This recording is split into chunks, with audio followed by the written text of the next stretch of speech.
What is going on, guys? Good to see you all again. And I got some big news for you. I think I'm healthy today.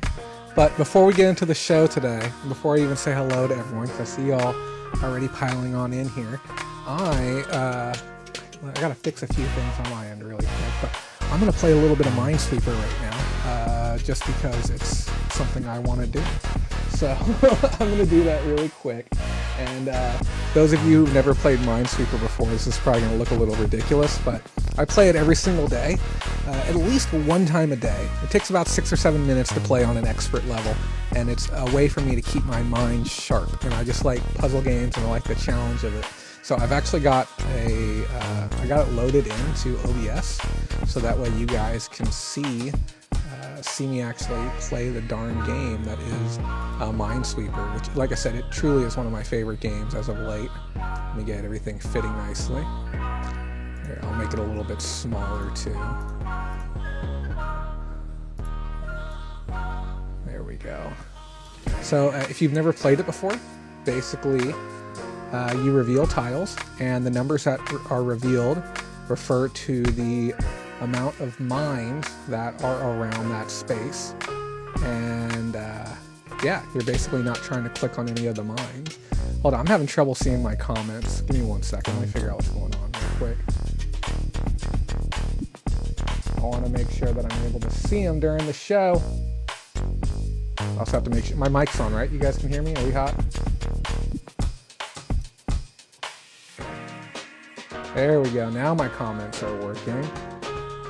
Good stuff.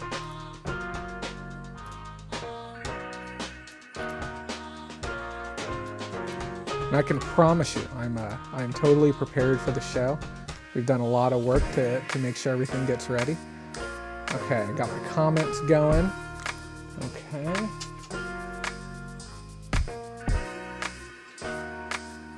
Thank you to the 13 of you that liked the video. Thank you, Lake Tahoe Gem. I was actually thinking about you earlier because I printed out all the comments for the people who commented on our giveaway video, and we're going to throw them into a bin, and we're actually going to select the winner, and I saw your comment. But I'm going to play a quick round of Minesweeper, just because this is how I'm going to start my day.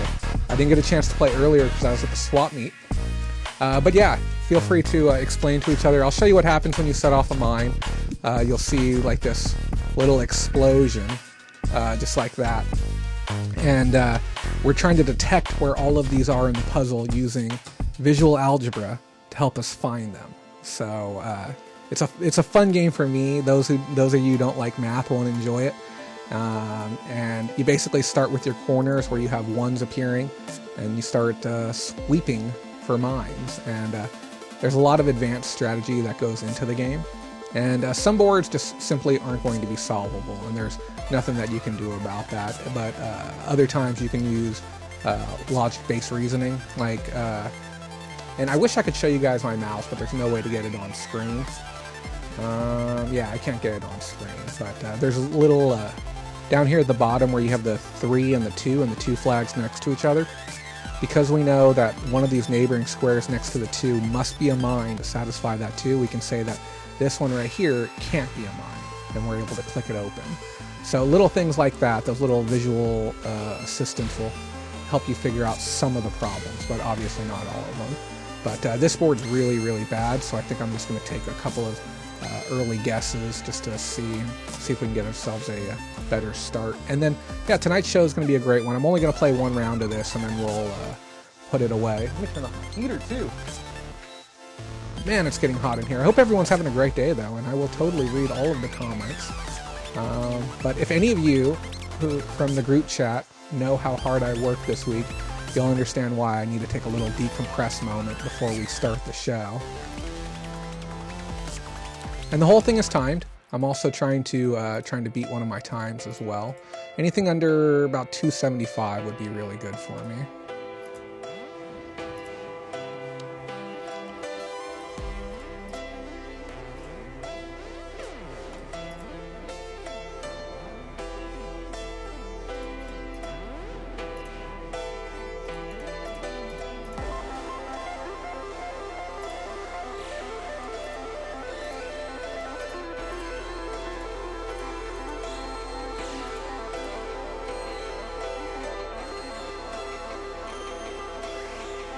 Well, that is unfortunate. Looks like we might be jammed up already. Oh no, there's a few little options, but really, really rough opener.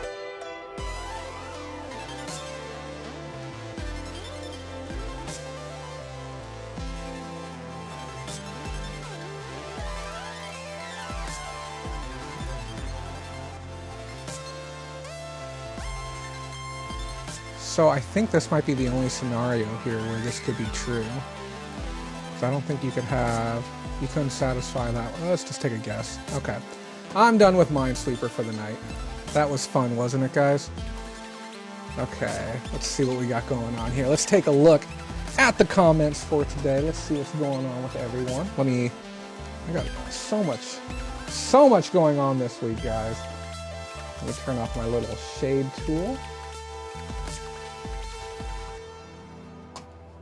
Okay, let's see what's going on. From the top, everyone, Lake Tahoe Jim, first in. Appreciate you being here. We got Zyda S. Hello to you. I'm still looking forward to our next call. We got one coming up here soon, and we're going to make some traction happen for your brand. I want you to know I went back through. Me and those of you who don't know, me and Zyda were working together to try and develop her home area. So we actually have some documents that we're able to share. So as she makes changes to the documents, I can see them. And I went through and I saw that you made some changes, and I'm going to go in there this week sometime and I'm going to start filling out the rest of it for you. So good stuff, though. Real good stuff. I'm real excited to see your progress. Hold on, let me get this straightened out. Looks good. We framed in. I think we're good. Rhiannon, hello again to you as always. Thanks for tuning in. Richard Eberhart, one and only, he's in the house. I saw your comment, and Lee James, I see you here too. We got your comments are going to get entered in to win the Bolorama hoodie. We're going to do that here in a little bit. We're going to do that right when we do our items to open up. But thank you guys for being in. Always appreciate you. Money from Mars, one of our newest viewers. Thank you again for tuning in, bud. And I was curious, I know you have a partner in your pictures. Do both of you do thrifting, or is it just one of you? And is it the guy or the girl that's like tuning into the show? Just curious, you know. Candy Flip Records, good day, Jay. Thank you. Welcome. Happy to have you here. I think it's your first time I've ever seen you comment. You're going to be blown away if you're still watching right now. I picked up a lot of nearly 60 records, and they are primo. We are going to be attempting to short sell those tonight. But I got a story for you on that one. Future Fortunes, good evening, everyone. Thank you, buddy. Appreciate you being in as always. Fat Girl Sewing, one of our newest viewers as well. Thank you so much. And you know, consider the upgrade option. We got so many people within our group chat now. It's fantastic. Candy Flip, welcome to 1988. Dang, Skippy. Smiley Girl. Whoa, I haven't seen you in forever. Thank you for tuning in. Who else do we got here? He's played Minesweeper all day. Cool, that's what's up. Maui Delight, haven't seen you in a couple of weeks. Thanks for tuning in, buddy. Mr. Exquisite, thank you again, buddy. Happy to see you too. Hope you've been well. Happy Sunday Fun Day, y'all. You know what? I call it Funds Day. Funds Day. It's the day where you make a lot of your money. You get good sales. You can go out and do some good sourcing. Charlie Hustle. I had a friend go full savant on Minesweeper. Finished it in like 9 seconds or some crazy stuff. The last legitimate world record that I had seen was around 61 seconds for the expert difficulty. Now I can do beginner in like 9. I can do intermediate in maybe 40. But expert it's really hard. You have to learn a lot. And even on a great run, you can, I lose a lot of runs to 50-50s. Sometimes you'll have 3 or 4 50-50 decisions in a row where there's no information to help you, and you just kind of got to take it, God, we might have enough time to sneak another match in. We'll see. I had a friend go full savant, yeah. Hello, Beth Bryant. Thanks for tuning in, too. Happy to have you. Look at that concentration, yeah. What this game is really, Jay, at the swap meet, picking up treasure while avoiding counterfeit products, mines. Exactly. It's a simulant version of it. Hope everyone had a great selling weekend. Love the positivity. Mike Tobias, one of our newest patrons, thanks for dropping into the live show. Happy to have you. And I'm also looking forward to our call as well. Those of you who don't know, all the patrons, well, pretty much, I don't care if you're even if you're a $5 patron, if you have a problem and you just need to talk to somebody about it, there's a good chance I'll pick up my phone for you. Like, I can't think of anyone I have ever turned away, honestly, who couldn't afford the help. Even somebody who's not even a patron who needs a hand, I'll pick up the phone for you. I'm at that point now still where I'm small enough where I can totally do that. As obviously as, you know, we get to 10, 20, 30,000 subscribers, it's going to be a little bit more difficult. But, anyone who's at the 50 and up tier, we do a 1-hour call each month, and we talk about your brand, and we talk about where you're going to be going, and we have like a really solid brainstorming session, and each call is different because no two people have the same store. So if your brand is where you're just starting into reselling, I'm not going to give you the same advice as, let's say, somebody like my buddy Matthew, who's a patron with us as well, who's got 3 employees now, and he's doing local marketing and advertising. Like, we're building materials to strengthen his brand to be able to get more effective advertising and marketing within his home territory. So each person's going to be a little bit different. So if you're at the $50 level, we talk once a month for an hour. $100 level, we'll talk 2 times a month, or we'll have 1 2-hour phone call. And we only have so many of those slots, which is kind of crazy to think that we're going to actually be having that talk here soon about how, I'm not going to be able to take everyone, because if I spend all day on the phone every day, then I'm not going to be able to put the show together. And the whole goal of this all is to help as many people as possible. So, yeah, I'm looking forward to our talk, Mike. I'm curious about where you're at and what's going on with you. Mark Casarella, hey, Mindy Coy in the house, as well as Pam's Flip Life. Pam's got some big stuff going on in her life right now. I'm not gonna spill the beans on that, but yeah, thank you for both of you for being in here too. Charlie Hustle, I still have the screenshot he finished expert in 36 seconds. Should I turn it into Guinness? I would look it up. But the thing is, for Guinness or even Speed Demos Archive or any of the other legitimate ones, you're actually going to need a video, just because a lot of counterfeit screenshots. And on top of that, you're going to need a cam shot of the mic, a screen recording of the actual achievement, and then it also needs to be broadcast live to an audience now. And this is because of the amount of counterfeit, the amount of fraudulent claims within the world of speedrunning right now. If you guys haven't heard of Our White Goose or Summoning Salt, holy cow. Summoning Salt makes YouTube videos on the topic of speedrunning, and his videos are fantastic. And I don't care if you're not big into video games, there's something really amazing about watching a content creator who makes a subject that they're truly passionate about. There's this guy that I watch that I think I'm going to branch out from YouTube here, or branch out from reselling here. I want to make a video on this guy named Steve Willis, and he does camping videos, and they are absolutely amazing. And it's because he's like a modern day Ron Swanson. This guy gets so happy to be like out in the forest and cooking up, like chili mac over a skillet in minus 30-degree weather. But I've never seen somebody so giddy with excitement to go camping. And I don't know, there's just something really special about people who love what they do, and just being able to see that on their face. It's amazing. Let me clean up some of my windows here. See if I can reduce the amount of strain my computer is going through right now. Those of you who don't know, we are on the fringe of needing to upgrade a lot of our gear right now. When it comes to being able to broadcast to you and show you web windows at the same time, it is crushing my CPU. And I have 32 gigs of RAM in this computer, but we're running a 1080p, I think maybe even 4K sometimes, but right now it's 1080p video stream. We have a video around me. You see that pre-roll? That's a pre-made video. And then we're pulling in the resources for the chat, we're pulling in the audio, we're pulling in the video feed, and it just crushes the computer. And then when you add a Chrome window to that, like when I was playing Minesweeper, last week when we looked at Daibao and Jingdong, the e-commerce websites in China, and there's video and flash going on those, it just drains the resources. We also have Streamlabs running, and then I have my notes running, and then obviously the Chrome window to maintain the live stream. So If you ever wonder, like, Jay, like, why the heck do you keep asking for money? It's because each upgrade is really, really expensive. It's not simply a matter of like throwing more stuff in the computer at this point, because, you know, 32 gigs of, what is it, DDR4, DDR5, you can't fit more inside this thing. And I think we're just going to have to make the switch over to a PC, because believe it or not, I'm on a Mac because it's easier for editing. I get to use Final Cut, but I think we might have to get a dedicated stream machine to be able to do what I want to do moving forward. But, you know, for another day. Let's take a look at some more of these comments. Minesweeper equals 1988, Bolo Music equals 1972.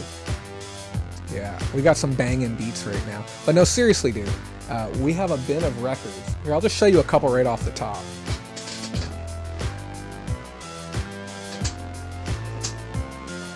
Look at this. We got War. We got it right on top. This is Jerry Rafferty. We actually got 2 of those ones. Funkadelic. I think this might just be the jacket only. I didn't go through all of them.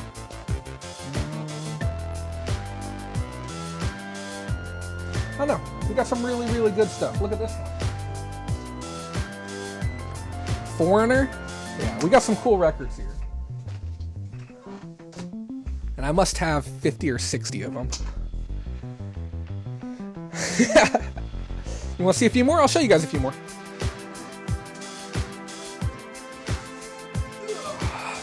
I got so many of them.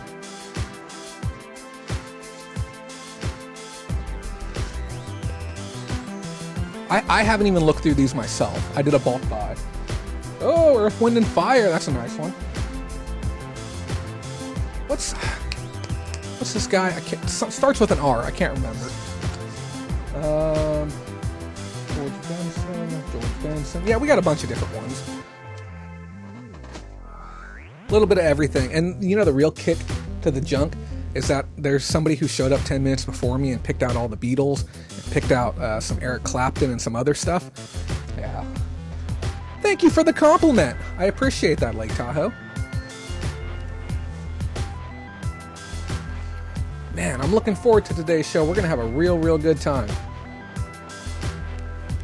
Yeah, of course they did. You know what's real funny, though, is that they actually came back today trying to buy the rest of them. They actually came back yesterday as well. I bought them on Friday night, only to be told that somebody had bought them all.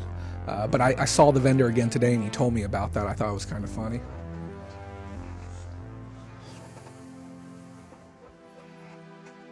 How'd you hear about us, Candy Flip? This is the first time me seeing you here.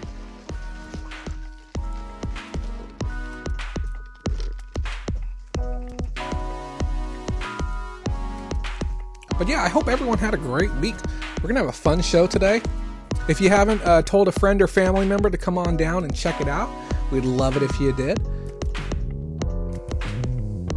And I'll be honest, buddy, I don't even ever like to go after vinyl. The reason I bought this lot is because I picked it up in the first 2, or I did a spot check. I looked up 2 of the 5 that I searched, and they were worth $35 each.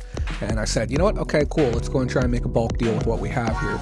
And I was able to negotiate with the guy, and I bought the entire stack for $50. So I know I'm in the money. It's just a matter of how deep into the money am I. And I'd also be willing, like I said, to short sale them to somebody who knows more than I do.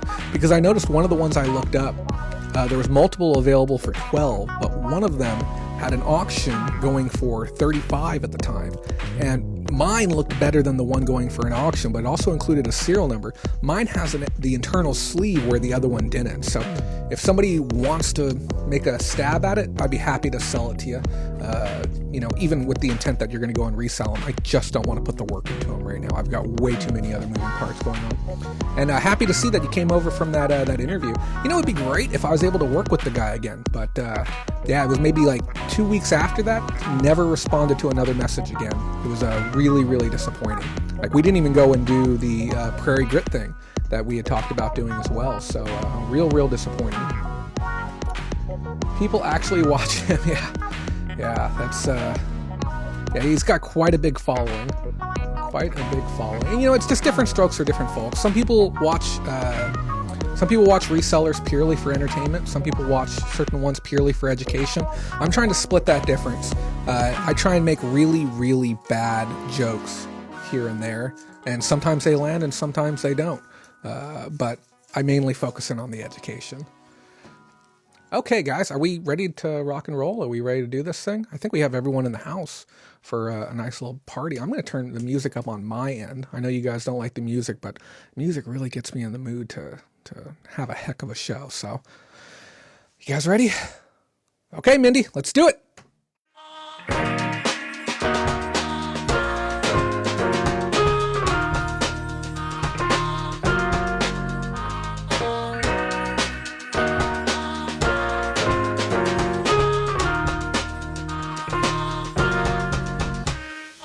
What is going on, guys? This is Jay Kraft with the Facebook group Bowler Out Pickers Lounge, coming at you live again from beautiful Bakersfield, California. Today is January 26, 2020. We're in the new year. I hope everyone's crushing it with their sales, but before we talk about sales numbers, we have a big show in store for you. We're going to be talking about the 2019 finalists for E-commerce Platform of the Year being run by E-commerce Bytes. We're also going to be talking about some interesting rate changes coming to Amazon. If you're an Amazon seller, you're going to need to know about this. We're also going to talk about what you can expect out of this week's eBay shareholder call and the implications it could have to you, your store, and your platform moving forward.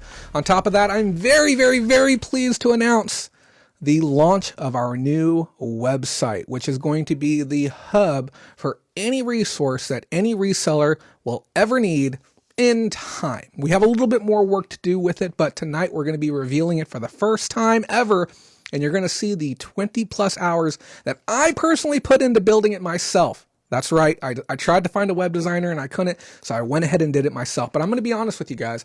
I want to get through this news as quickly as possible. But obviously, if you have questions, do not be afraid to ask them. But the quicker I get through this news, the quicker we get to get back to looking at the items. And those of you who don't know, I've got about 4 bins, full bins, those big, hefty, chunky bins of items to list. And those of you who've been around for a while know this. I will not list an item until I've shown it on air. That's right. I show 100% of the items I source each week on air, and then you, the viewer, has the opportunity to buy them as well. If you're a patron, you're going to be able to buy it at cost. If you're not, you're going to be able to see it online. Our web store is almost complete. And once that's completely done, we'll be able to handle any orders on any item you see. And if you're a viewer, let us know. We'll get you a special price on it as well. We're not going to give you the normie price that everyone on eBay pays. Now, if you missed last week's show, it's important that you go back and check them out. I say this all the time, but as of recent, we've been having a lot of stuff going on. We talked about the government here in America, as well as the Chinese government, taking action to stop intellectual property claims and counterfeits and stuff like that from coming into our markets. We talked about how eBay received a downgrade via Wells Fargo for its stock evaluation moving forward, which doesn't seem like a big deal, but there's a lot of implications that come from that.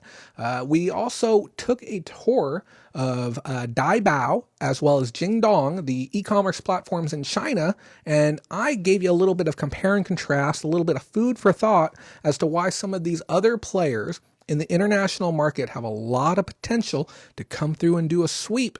Okay. And this is the same thing that we're seeing when we talk about brands like Mercari, Etsy, and Posh really starting to reinvent the space and disrupt traditional e-commerce. And when I say traditional e-commerce, I'm referring to eBay and Amazon, which had been historically the giants here in America, and that's starting to change, okay? And we're going to hear a lot about that when we talk later about the upcoming shareholder call. But you're definitely going to want to be a part of that. You're definitely going to want to watch that. And then we also had some pickups last week, which is important. Guys, we have a huge audience in the crowd tonight. Before we even get the show started, because I am so darn conceited, I'm going to ask that you slap a like on our video, because you know what it does?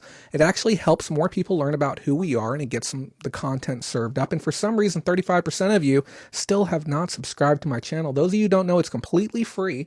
And if nothing else, guys, those of you who have multiple Google accounts, why don't you just jump over to your other Google account, subscribe on that account too, help us get our numbers up a little bit. This is how we let more people know about what we're doing. It does help.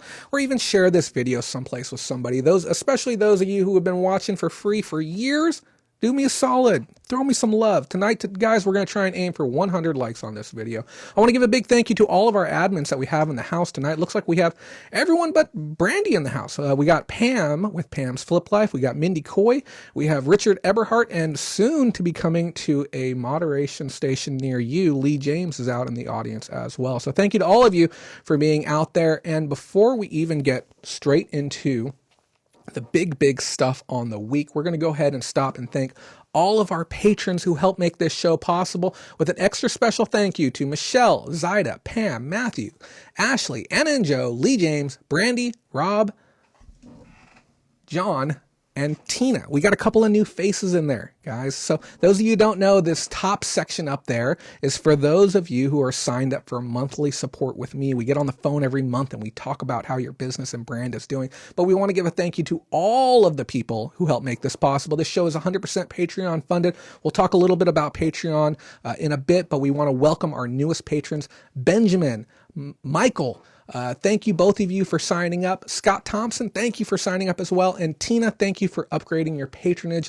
Guys, you have no clue how helpful that is. I spent nearly $500 developing our new website this week alone, okay, to be able to make that a reality. We're going to take a look at that here in just a little bit as well. Let's go ahead and get started with the news for the week. So guys, if you didn't hear, Amazon's going to be doing some changes with the rates. Let's just go ahead and read directly from the announcement that they put out. They said this year we invested more than $15 billion in infrastructure, programs, people, and 150 new tools and services to help our sellers grow their brands and businesses. We also invested billions of dollars to expand free one-day delivery to more than 10 million Prime eligible items. We are thrilled with the response of our mutual customers. Thank you for your continued innovation in providing unique selection and low prices for customers. Driven by free one-day delivery, this was the largest one-year investment we have ever made into FBA. Nevertheless, in 2020, we will make only moderate increases, about 3% in fulfillment fees, below industry average, because we remain committed to your continued success. We will also decrease select referral fees, selling fees usually 15%, and introduce an exciting new selection program. So guys, this is actually a really big deal here, because every single time eBay comes to the table with any type of changes to rates, it's always vertical. It's always up. Every single time. We haven't seen a reduction from brands like eBay in, 5 years? 6 years was the last time we saw a reduction? Amazon actually has come to the table with 3 different reductions. Because why? Well, efficiencies. They've learned how to scale their brand in a way that they can offer the same service, not only to the consumer, but to the seller at a lower price point, which is fantastic. And rather than taking that money and doing what, our friends over at eBay do and just kind of tuck it into their pocket, what they're doing is they're passing that along to you as the seller, and they're saying, hey, we get it. We need you. We want you to do business with our platform. We've worked hard to lower your costs. So what are we going to do? We're going to pass that savings right along to you. Okay. So we do see a little bit of movement in certain areas. Let me take a look at some of these comments real quick.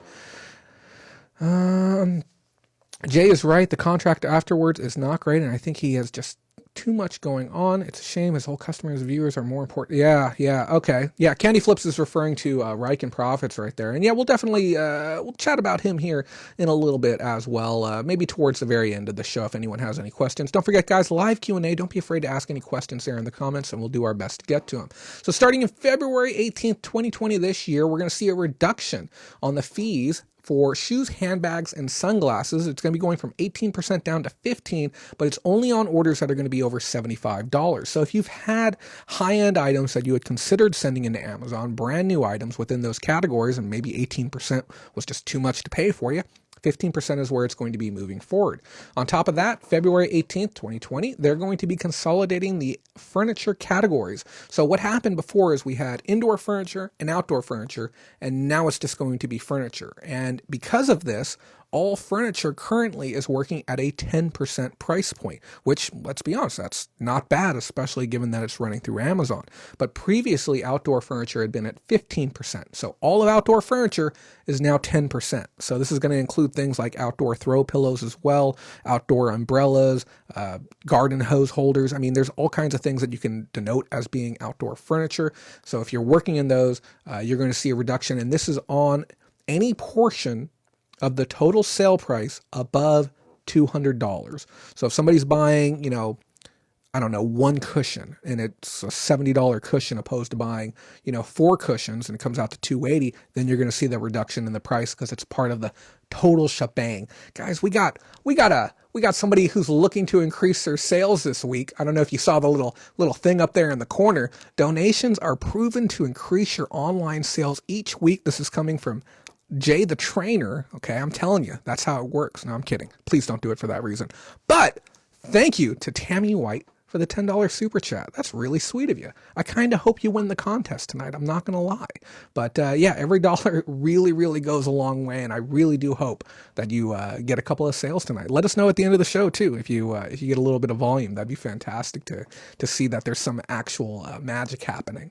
And then here we go. Next one, starting February 18th, 2020, we will consolidate personal health care or personal care appliances into the health and personal care. And this is also going to result in a reduction. Now, this is kind of a big deal. I'm surprised that they didn't take this and put this out there in the forefront, because I know a lot of our viewers are working within the makeups and cosmetics and health and beauty category, especially on Amazon. We had even spoken with, oh God, what is her name?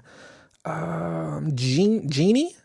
Who was one of the Shine Award finalists with eBay. She actually has a very large makeup presence within Amazon, to the point where they're doing a little bit of work hand in hand. She has private labels with them or private brands that she works with. And you're seeing a reduction now going from 15% to 8%. They're halving the cost, okay? And now this is for items with a total sale price of $10 or less. Now, the bigger implications to this, why people I feel are missing the mark on this, is because the $10 and under makeup category is a massive category. People don't realize, I would probably say more than probably 70% of all the makeups that are being purchased online fall in that $10 and under category. And Amazon doing this, it's a big move to try and dominate that space, the low cost makeup options. The timing of this too is very interesting in the sense that this is happening right before Valentine's Day as well. So I think they're trying to encourage people to get that inventory in there, really bolster the sales for Q1 of this year, and report some very large GMV numbers come their next quarterly review. So in my opinion, this is a big play to try and shake up that space that no other brand has really gone after before. Now, we are seeing some other changes too. Active Clothing will be charged the clothing and accessory category referral fee. And those of you wondering what I mean when I say category referral fee, the referral fee is essentially a final value fee. So when you hear that, they're essentially interchangeable. That's going to be at 17%, which I believe is a very small marginal increasement. Daniel 2500 says, hopefully it's easier to become ungated as well. Now, if you're having issues with ungating, we do actually have some resources available, just very light resources. But what I would say is, if you're working at that volume to where you feel you need to get into categories, it's not that bad of an idea to start contacting some wholesalers and get some invoices put together and do what you can do to get into them. But if you'd like to consult with us, we'd be happy to talk with you about it as well. Jason Blake says, I've really benefited from the 50% reduction fees in the grocery category on Amazon. Yeah, that's a big reduction. You know, the last time I saw a reduction on eBay was for video game consoles, back when they were really trying to dominate that space, and some other players were trying to come to the market as well. But I think we only saw like a 2% or 4% reduction. It was very small. Also, on the 18th, they're going to be consolidating Ring accessories. I believe Amazon owns Ring, which kind of explains why they're charging so much. I have never, ever heard of a referral fee being 45% before, but I guess they really want to deter people from selling Ring accessories. I am going to call it right now. I expect some type of non-compete action being taken against Amazon. I could see some Joe Schmuck from middle of nowhere suing Amazon and saying that they're creating an unfair competition by restricting their ability to sell at a fair market price on their own platform. Give it like 3 months, it's going to happen. On top of that, February 18th again, we're going to see the discontinue of the tiered fee structure for Amazon Business, and it applies to one referral fee rate per category regardless of price. Now, here's the thing, guys. I don't understand that. I'm not gonna sit here and lie to you and tell you that I do. But what I, because the thing is, we cater to what we call the everyday reseller. I'm not going to speak on something I'm not well versed on, and I'm also not going to spend an hour or two learning a topic that might only benefit one person who's watching. But what I have done for you, anyone who is concerned and they're selling $1,000+ items within the Amazon business category currently, visit our Facebook page, facebook.com/Bolarama. The links with all of these rate changes, as well as specifically the Amazon one, will be available in 45 minutes on our Facebook. So you can go right there, follow the links through if it's relevant to you, and get all the information that you need. So that's what's going on with those, guys. Let's go ahead and talk about what platform is up for grabs for e-commerce platform of the year 2019. Now, if you go to ecommercebytes.com, what I found really interesting is that they're calling this the best of 2020. And I'm sorry, you cannot have a vote for the best e-commerce platform of 2020 in January. Okay. In my opinion, this is the best of 2019. That's what we're voting on right now. So I'm going to call this the best of 2019 because that's essentially what it is. Now, this is the 11th time that they've ran this event. And over the years, we've seen a lot of changes to the brands that are being mentioned within the survey. Earlier this month, they had it set up so that you could submit a name and you could, kind of throw it into the hat for consideration. And now we're at the point where you can actually go in and vote for your experience. Now, why do you want to do this? Well, it kind of might open up the eyes of certain brands, especially if you want to see things happen with them. Brands like, let's say, Mercari, for instance. If they look at this survey, because I can promise you Mercari will look at these results when it's done, and they see, wow, 95% of people, and this is my speculation, 95% of people believe that we suck horrendously at communication. Maybe we should do something about our communication to our buyers and sellers. That's why we need to do this. So you're probably wondering who made the list. Okay, well, we have Amazon, Bonanza. Who uses Bonanza anymore? I've never once been on the platform. I've talked with people who have used it. Some people say they might get like one sale a month, but I've yet to feel motivated to jump on it. Craigslist, eBay, Etsy, Facebook, Mercari, Poshmark, and Ruby Lane. And there's one more that I haven't mentioned, and I'll tell you why. But who didn't make the list? Okay, who's not on this list? And I don't want to sound like flipping E-News. Who didn't win the Grammys this year? But who's not on that list? Well, we have our old friends Prairie Grit. And the thing is too, I understand certain brands trying to gain traction within the space. It's very, very hard. I would love to see them make it someday, but that's kind of where we're at right now. I see Depop on the list. OfferUp didn't make the list. I thought for sure OfferUp would have made that list, and Letgo didn't make the list either. And those two do have a very solid market presence, but it might be because they lack some of the rich features that make doing online business just a little bit easier. Richard says, it sets up since it pulls from eBay. I guess it's using the backend API. I get one sale a year, maybe. Whoa. Yeah, no, I don't think I want to be on there. So here's the thing, guys. I listed out all the brands to you: Amazon, Bonanza, Craigslist, eBay, Etsy, Facebook. Facebook is a first-time contender to the list.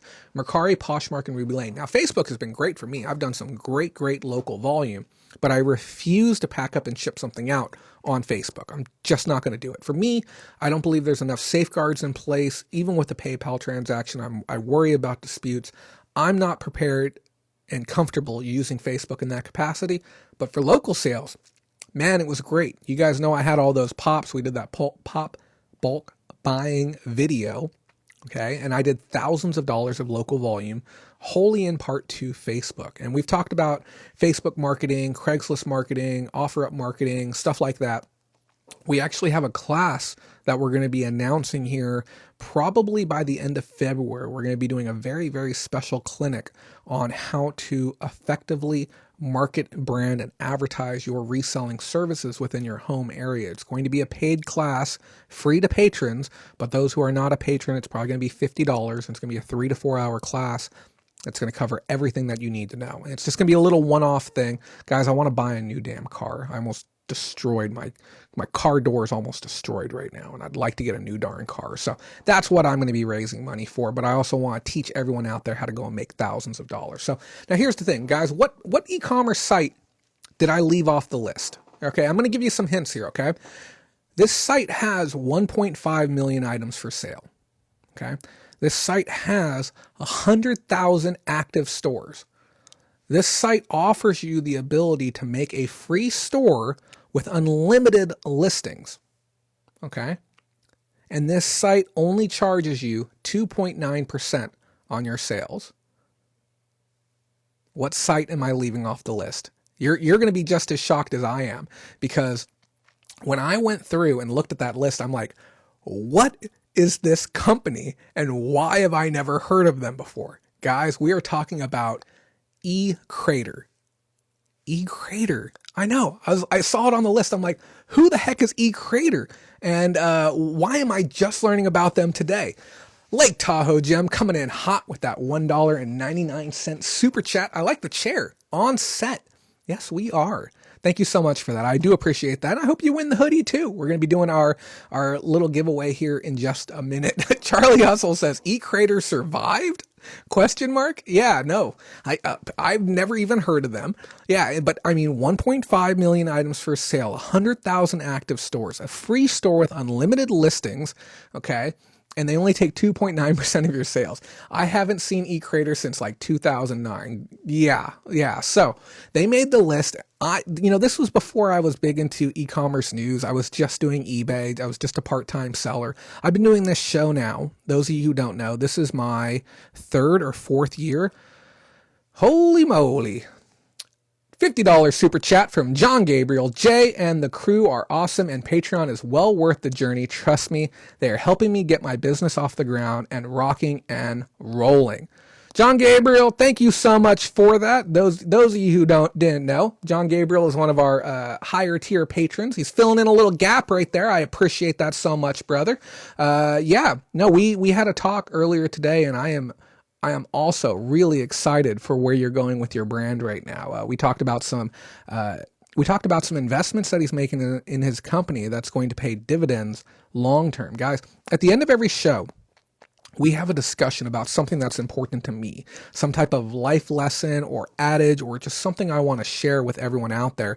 And tonight's closer is one that rings true to me. It's going to ring true to John and a handful of other of you out there. We're going to be talking about today dollars versus future dollars. I know that's a little bit of an odd topic, but it's going to make a lot of sense here down the line. John, 1,000,001 thank yous for that. I do appreciate that. And we're just, like I said, we're filling a gap right now, but we're definitely going to jump on the horn here soon. I know we got some calls scheduled coming up this week. I'll make sure that you're one of them as well. So thank you so much for that, my friend. So eCrater, who is eCrater, guys? I had to get all the details myself so I could talk to you with some level of proficiency. eCrater launched in fall of 2004, and by 2008 had 1.5 million products available. As of 2009, they had 65,000 stores, and as of today, they have 100,000 stores. Now, eCrater itself is designed and styled to be more like an online mall. That's what they said. And they also offer paid placement, essentially promoted listings for those of you who did want it. Now, reading from the site said, despite some sources pointing to eCrater as a competitor to eBay, Slavov, who is the owner of the company, says that his marketplace doesn't intend to take on eBay, but to provide an alternative e-commerce venue for both buyers and sellers. Sounds like some other brands we know, right? The main service that eCrater offers is a free of charge customizable e-commerce website and a free online marketplace. The website builder allows sellers to choose the color of their store template as well as adding their own logo, main picture, and category pictures. I kind of like that, but let's not forget, when you give sellers too much freedom to control HTML, we've seen this happen with eBay, it poses large security risk. I don't know if they have the means to back up the security end of things within their brand. This product's listings have a fixed price and can include up to 10 pictures. There can be an unlimited product listing in a store, and they are automatically included in the marketplace. Sellers can add their own text to their homepage about terms, FAQ, contact pages to their store, but they cannot use, it says they cannot use any HTML code. Okay, so it does secure itself that way. The store's backend allows sellers to modify the store's look and contents, set up internal categories, add products, configure shipping and payment options, and managing orders. eCreator stores also count with a bulk lister tool to upload 100 or more products at a time and a product inventory control. So it sounds good. Now, this also works with either Stripe or PayPal, so that type of flexibility is nice. And Candy Flip Records, he says something good here. Exposure is everything. They can offer me free listings and no seller fees, but what's the point if there's no buyers? Now, here's the thing. The site does have volume. It does move some products. I'm not saying rush there right now and go make a site, but eCreator does have some mild visibility within Google. And if you do have your own backsite, there is means to be able to promote that. Another one of the reasons why you might want to consider a site like that is because there is going to be less restrictions than on sites like eBay and Amazon. Pretty much if it's an item that's allowed by PayPal and Stripe, and believe it or not, when PayPal says we don't want to deal with THC, we don't want to deal with vaping products, that's how the platform must conform to as well. But if you look overall at their restrictions, the restrictions may be lighter. It might allow you to move Confederate items or, anything with Nazi insignias on it. And, like those types of items that are heavily regulated on eBay, anything that could be, have some type of social stigma attached to it as well. Maybe you don't want your damn Cosby records on your eBay store and you just want another place to move them because you don't want them, mucking up the rest of your stuff. So I don't know. There could be some viability to it. And here's the thing, okay? We currently use platforms now that are free, that offer unlimited listings, and it's called Mercari, okay, because it works and the traffic's there. So I will say this, though, if I have the means to set up another one, it's not going to take much trouble, and I can actually get sales, it's kind of worth the trouble for me to take a peek at it, if nothing else. And I'll be honest, I went through the site the other day. It's not a bad looking site. And frankly, I saw a bunch of interesting stuff, and I saw it displayed in a way that I don't see items displayed on eBay. And maybe we'll take a look at it, but I don't know if it's necessarily necessary. Now, there are some basic requirements to list a product on eCreator. The seller has to be registered, and all the text that they list up must be in English. The item must be at least 20 cents online. So there's that. Mr. Exquisite says, I just signed up. Charlie Hustle says, yep, they have CBD and Nazi stuff. Do they have ninja weapons? I need brass knuckles belts.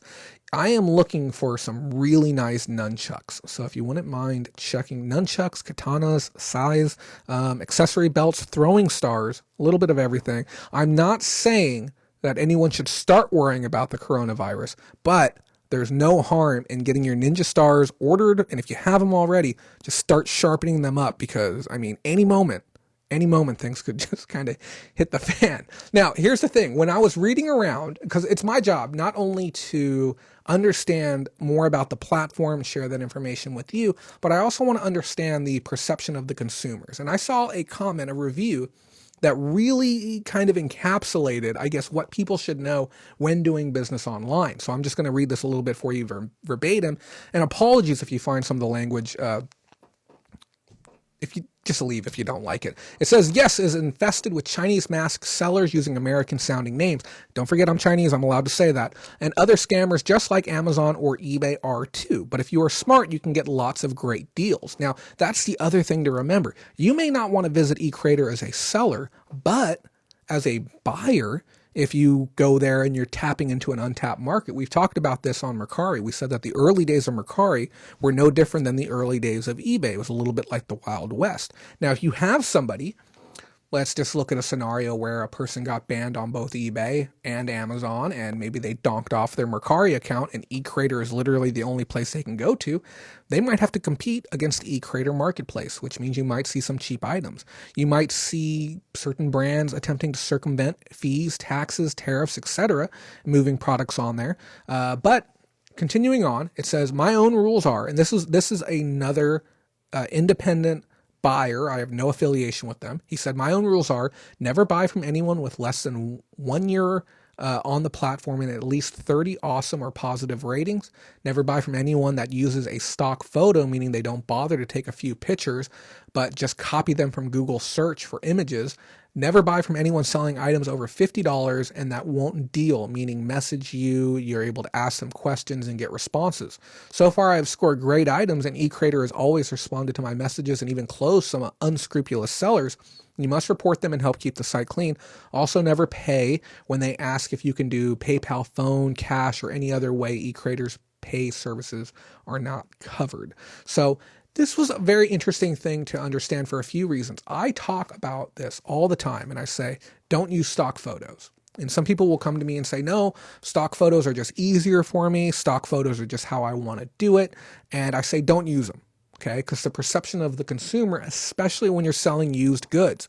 If you're selling new, sometimes you can get away with it. And then I also tell people, this is going to sound very counterintuitive to what other trainers may tell you.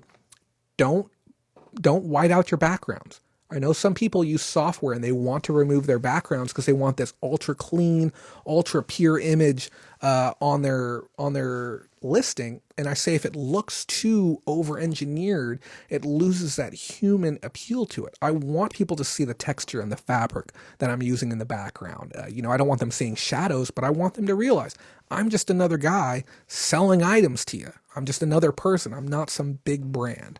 Now, your brand may vary, and my advice may get different mileage depending on who you are, but my business has been very successful, and I've never used a stock photo once in my life. I've never had a reason for it, so I avoid it like the plague. Oh man, very minimal selection of throwing stars. Sorry, Jay. That is really unfortunate. But they do have a selection of ninja weaponry. Okay, now we are talking. So thank you for checking that out. I appreciate it. And yes, definitely a human. I don't want to be confused as a non-human. Guys, what else do we have going on? We have the eBay shareholder call coming up. Now, we've been talking about this coming up for a couple of weeks now. Now, it doesn't come as a surprise to me that when Wells Fargo made their announcement, they did it coming up on the shareholder call. Just leave it to some brand to go ahead and take a stab at eBay while they're down before these calls happen. It happens every time. But unlike the previous one, for some reason, they've decided that they're going to do this shareholder call in the middle of the week. It's going to be on the 28th. So yeah, it's going to be on Tuesday, and it's going to be at 2 p.m. PDT or PST. I am very, very worried. So eBay has shown 4% growth in the buyer pool year over year. And we've talked about this growth for eBay. Now, one of the things I haven't really delved into is that I don't necessarily believe that this buyer growth means a damn thing at all. Okay. And I'm going to tell you why. How many of you out there have two accounts? Okay. I have two accounts. Okay. How many of you out there have a buyer account and a seller account because you don't want the two confused, or you have two different stores or three stores? I know some people with as many as 12 stores. Okay. What about all the people who have fraudulent accounts, scammer accounts? They make new accounts, turn and burn accounts. Okay. If you don't know what a turn and burn is, you gotta go back and listen to some of the old shows. How many people are making accounts and buying one item? Okay, they have that guest account. And does that proxy account to be able to convert on a single item count as a new account? Okay, I think that eBay is intentionally mixing the numbers by not providing transparency with what they are doing. Now, overall, the last 3 quarters as a whole, there's been a 5% reduction in volume. Okay, that trend is going to continue. I do not believe that eBay had a standout Q4. And the reason I can say that is because if we look back at 2018 and we look back at 2017, we remember them clearly stating, hey, we're playing with the big boys. We had a record-breaking Black Friday. We had breaking Cyber Mondays. You know, we've done huge volume. And you remember in 2018, it was because of fidget spinners. Okay. In 2017, they had other things to attribute it to. Now, this call is going to be a little bit different in the sense that even though eBay has been historically weak, they had other things that they could lean on. About a third of every shareholder call would go to speak about StubHub and eBay Classifieds. Now, we haven't heard much about Classifieds with the exception of their recent acquisition of a car selling site over in the UK. And StubHub is almost done being sold for $4 billion. Big whoop, okay? The actual core brand itself, eBay, I believe they're going to be struggling right now. Why? Why can we say that they're struggling? We're seeing a lot happen that's been textbook or essentially written out for us when Elliott Management did their acquisition of 4.5% of eBay, and this was a while back. When that happened, they sent that letter out, and you remember we read that letter here on air, and it talked about the changes that they wanted to see happen to the company. Now, one of them was a reevaluation of upper management. They said, okay, hey guys, you know, the management situation that we have now just isn't working. You know, there's some key expenses that need to be changed. And what happened because of that? Well, Devin Wenig is gone. Okay, and now we have Scott Schenkel as the interim CEO, but the reality is he's essentially the CEO. If you go look at the website right now for eBay, eBay has marked him as their CEO. And if you looked at the LinkedIn profile for Scott Schenkel, he's marked as the CEO there as well. So I don't know if that's going to be changing anytime soon. We may hear an announcement about that on the call as well. So that was the first sign. And then the second thing that was written out was talking about removal of assets that are taking away from the primary vision of eBay. What happened? StubHub got sold. Okay, so this is just by the books, one thing after the next. The next thing that they had requested was dividends, basically paying back the shareholders some money. And what have we seen? We've seen, I believe it was 1.6% dividend payback. They said we also need to increase the value of our shares. We need to get more shares off the open market. What have we seen? We've seen very, very, very aggressive share buyback to get them off the open market. Less shares means we can, you know, potentially see higher stock prices. What I plan to see happen on this shareholder call is I think that eBay is going to take a massive hit on their stock evaluation. Wells Fargo pinned the stock at $35 a share. And I publicly said last week, I can see eBay trending down as low as $28 a share, probably by the end of Q3. That's where I stand on it. And I think we're going to start seeing the first bit of slipping happening with this shareholder call. Now, is getting $4 billion in from StubHub enough to satisfy the needs to be able to keep that share value where they would like it to be? I don't know. But I do expect to see multi-point year-over-year reductions in sales, which is one of the big things, the gross merchandise volume or the GMV. When we look at 2018, 2019, and 2020, as far as Q4 numbers are concerned, Q4 of 2019, 2018, and 2017, when we look back on historically, I think we're going to be seeing some of the lowest numbers yet, even across the 3 years, even with the fact that there's more buyers supposedly on the platform, and with e-commerce as a whole. All of e-commerce as a whole is seeing massive growth, but eBay isn't, okay? Which is odd. We're seeing growth with Amazon, Mercari, Etsy, Posh, and international markets as well. But eBay is one of the few brands that has stayed exceptionally stagnant. Now, I have some type of inkling as to why this is.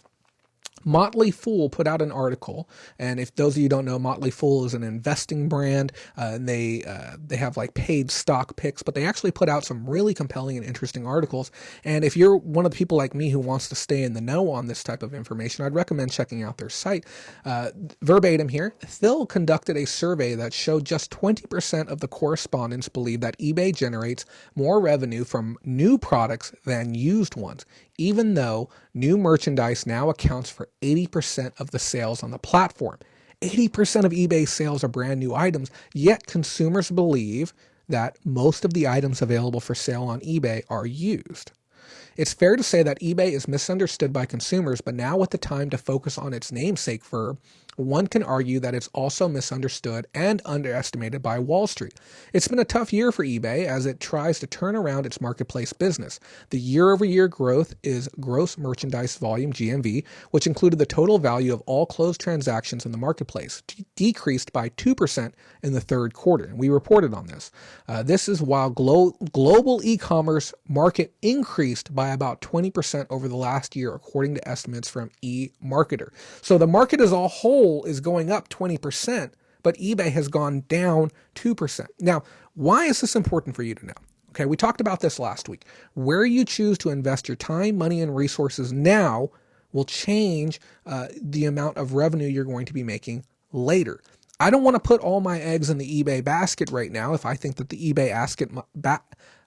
eBay basket may spring a leak at some point. I don't want that to happen. I don't want to bust all my eggs on the ground because I trusted in eBay to make something happen. Now, is this to say this is the end all be all for the brand? No, I'm not trying to fear monger. I'm not trying to worry anyone, but we need to be cognizant of what's happening.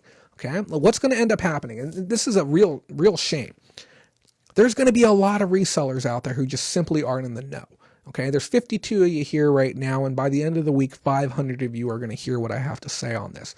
There's a lot of people out there who are just going to be oblivious to what's happening within the marketplace because they're not taking the time to research it. Trust me when I say this, guys. This information is so important because it allows you to stay just slightly ahead of the curve. Okay, I'm diversifying heavily onto Mercari right now because if eBay is going to fall, Mercari will take its place. Okay, without a shadow of a doubt in my mind. Mercari is capturing the youth of today's generation here in America. And when that happens, because it will happen, it's not an if, it's a matter of when. eBay will not be around when I am 60. Okay, I'm just going to say that now. But when that transition happens, I want to be positioned with 500 to 1,000 items ready to rock and roll when Mercari becomes a household name, just in the same way that eBay was a household name. Now, that's not to say that they can't go and destroy themselves, and that's not to say that eBay can't reinvent and reinvigorate. Both of those options are possible, but I'm going to cover my own butt, and I suggest that you guys do the same. If you haven't started on Mercari yet, start your diversification. We make $0 every time somebody signs up on Mercari. We have no affiliation whatsoever, and they refuse to respond to my press messages requesting to ask about the future of the brand. That's one of their biggest downfalls right now, and hopefully that will change later. If you haven't visited our Facebook support group for Mercari sellers, we encourage you to do so. Facebook.com/groups/Bolo Mercari. We'll go ahead and put the link in the description right now. It's free to join, free to be a member. Even if you don't plan to start right away, please go join the group. It will benefit you as we move forward. So now here's the next question. Okay. Why is eBay such a good value on the open market right now? eBay is cheap as far as stocks are concerned. Okay. But I'm going to tell you, the reason why eBay is so cheap is because they lack forward vision and they lack any semblance of a direction right now. They are sitting there, the car is full of gas, and they have no idea where they're going to be going next. They have all this. They got snacks in the back. They brought a change of clothes. They got their best friend in the passenger seat. They got a map in front of them, and they say, "What are we going to do?" Okay, and I feel that they lack that direction, and even when they have somewhat of a direction, it's not a fun one, okay? We look at it and say, okay, what can we do next, guys? What is going to be the plan? Let's get rid of PayPal. Let's do that. It's like, whoa. Nobody asked for that. Nobody wants that. Why are you doing this, eBay? What's going on? And it's like, let's go ahead and remove the entire vape category. Let's just go and just skim a couple $100,000 worth of products right off the top of the site. It's like, whoa, eBay, just because some regulation went through doesn't mean we have to take drastic measures. How about let's shake things up a little bit. Let's not help people with their taxes for like 6 months and make them all hire CPAs and create tax tables. And then once they're almost all done, we'll go ahead and then start helping them with taxes. And while we're at it, we're going to make it so they can't print out a year's worth of sales. Let's just go ahead and let them only print out 3 months, but tell them that they're still responsible for their taxes. So this is what I'm talking about, guys. The brand has lost all of its sex appeal, and they have no clue where they're going to be going next. And if they could just come to the table and say, guys, we've got a great plan. Sellers, please get behind us. Let's make this a reality. Let's just do something really, really great to reinvigorate the platform. And you know what's really sad is you could have that idea. Okay. I might have that idea. You know what that idea could be in the eBay community boards right now? It's eBay's lack of attention to the actual consumers that matters. Okay. Not the faceless consumers, not the people who are going on there and, buying one item and never coming back again, or, the people are going on there and buying Tide, just other nonsense household goods. The fact that they even tried to get into the household categories and replenishables, it just seems like I said, a tired cry to go after Amazon. They need to come up with something fresh. Okay. Candy Flip says, 100% agree, Jay. eBay's year-on-year sales are in the toilet. It's going to be scary to look at moving forward. We're going to see the numbers here in 2 days. We don't know what the Q4 numbers are yet, and the fact that they won't release them until the morning of, it's going to be a little bit of a storm when that happens. Guys, we're going to be doing something very, very cool here. We're going to be transitioning right now. Oh, why is my music going? Wrong one. Hold on. There we go. Okay, guys, we're gonna be transitioning here right now, and Matthew Eason in the house. Mercari is killing eBay sales. I was talking about you earlier, but guys, I gotta adjust my seat. I got one of those purple cushions the other day. I don't know if you've ever used one before, but it's swimming around on me. There we go, and boy, does my tailbone feel so much better. The purple brand opened up an eBay store over the last month or two. I didn't even think it was the real deal because it looked so fake, I guess. But I ordered one of the cushions. I got it at a discount. It was like $35 shipped, $40 shipped. Banging investment. Strongly recommend you get a purple cushion. If you sit in an office chair for more than a couple of hours a day, you will super chat me and thank me because it's going to change your life. But here's what we're doing right now, guys. I am very proud to announce that the Bolorama.com site has been officially built. So I want to explain to you, it's not 100% done. Okay. I drove over 20 hours worth of work into it this week alone myself. There's been so many things that I've wanted to see happen within the reseller community. I want to be able to create a place where any reseller at any time will be able to go and learn anything that they need to know to become a better reseller. Now, I understand there's so many topics that we need to cover, and the site is going to continue to grow over time. If you ever have something that you just say, damn, I wish there was a better video to explain this, tell me. I want to make that video for you, okay?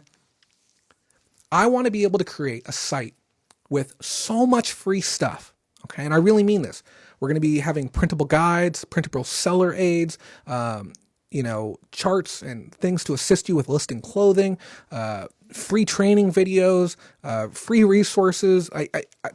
We're going to have free BOLO list. I know everyone asked me for BOLO list because I'm tired of seeing people sell them. We're going to give them away for free. This is going to be a one-stop shop for everything reseller related you will ever need when we are completely done with it, because I'm tired of it, because I'm tired of having to go to 1,000,001 different resources to find what you need. And a new reseller, I don't want them to feel that they can't go somewhere and get the help that they need. So let me pull it up really quick. I can't see all of my screen because of I can't see my entire screen because of the way everything's formatted. So let's switch over really quick. Here we go, guys. This is the brand new Bolorama.com website that I spent 2 weeks building. This is our main landing page right here. It includes our social media at the bottom. We're going to be adding a lot more to this page. You're going to be, in the future, you're going to be seeing news. You're going to be seeing urgent topics. You're going to see very important information placed at the bottom. Now, I do want to be clear. This is not going to replace our Facebook pages for being able to communicate with other sellers. This is not going to replace our Bolo Mercari. It's not going to replace our Patreon Lounge. This is just so when you meet somebody new, they're like, oh, man, I'm really interested in becoming a reseller. You say, hey, go check out Bolorama.com. Everything you're going to need is going to be there. Okay, and that's what we want to do. And obviously we have a little more work to do. You go to our About page, and this is where you're going to learn about us and the brand. And we even have a special section right here. It says, our program would not be possible without the support of our patrons who keep us on air, as well as the continued effort of our team of admins who assist in the day-to-day operations, as well as offer expert advice. Oh, I spelled that wrong. See, we got little things going on. To those who need it within the community. As of current, our team consists of Mindy Coy, an expert in vintage and modern Tupperware, Pam Bianco, a specialist in social media and Mercari, Richard Eberhard, a specialist in Mercari and troubleshooting site issues, and Brandy Hunter, who assists with day-to-day operations. Guys, you admins mean so much to me, not just admins, but friends as well. Thank you for all your help, and I just felt it mandatory to mention you on here somewhere. And you can visit our Facebook through here, but you can learn more about why we are doing this. Now, if you go over to paid services, never have I ever had a spot where I could showcase all of the things that I actually do. A lot of these things you don't know that I offer. Store reviews and reports, negative feedback removal. A lot of people don't even know that that's a thing. I will get on the phone. I will speak with eBay on your behalf, and I will get your negative feedback removed from your account. And here's the best part. If I don't do it, I do not charge you a cent. That is right. And I want you to know my success rate is 100%. I have never had a negative feedback for a client that I haven't been able to remove. We also offer on-site hands-on training. I will come to your town and I will go thrifting with you. It's expensive, I'm not going to lie, but it is an option, and I have traveled. I traveled to Tennessee before, and I've done some in-state travel with other people as well. Problem customer support. You got a real jackass customer that's yanking you around. You need somebody to help you out with it. I'll handle it. Over-the-phone negotiations, branding and advertising services, general reseller consulting, marketing and advertising, life coaching and mentoring. These are all things that I offer here. Those of you who don't know, all of the logos, images, branding, banners, 100% of that is made by me. And I make gorgeous banners for my clients all the time. So if you need some of that, that's what I'm here for. And then also, this is our nice little plug to Patreon. This is where, honestly, all of these services above are great. Okay. But if you're a go-getter and a self-starter and you want to join our Patreon community, it's the best value over time. And as far as I'm concerned, it is a must-have for any serious reseller. And I get it. Some of you just simply aren't going to do it. Okay. No hard feelings. But if you are serious about reselling, this is a must-have tool in your tool belt. Okay. I can't emphasize that enough. And then free resources. This is the best part. I love this so much because we're going to create a whole suite of tools for resellers. Okay. Obviously we have our community. You can join our Facebook community right here. We're going to have our training videos on demand, our Reseller Roundup now on demand, printable listing aids for your clothing. And we pitched it out to our community this week. It's going to be a thing that you can print out and you'll be able to keep track of your clothing, length, width, inseams, shoulders, materials, washing instructions. It's going to have a diagram to go along with it. And you're going to be able to print these out for free and use them within your business. We're going to have visual listing indicators, which is something I've wanted to make forever. Okay. Have you ever listed an item that's for parts or repair? Okay. What about if you had a little piece of paper that said parts or repair and you could put it next to your item?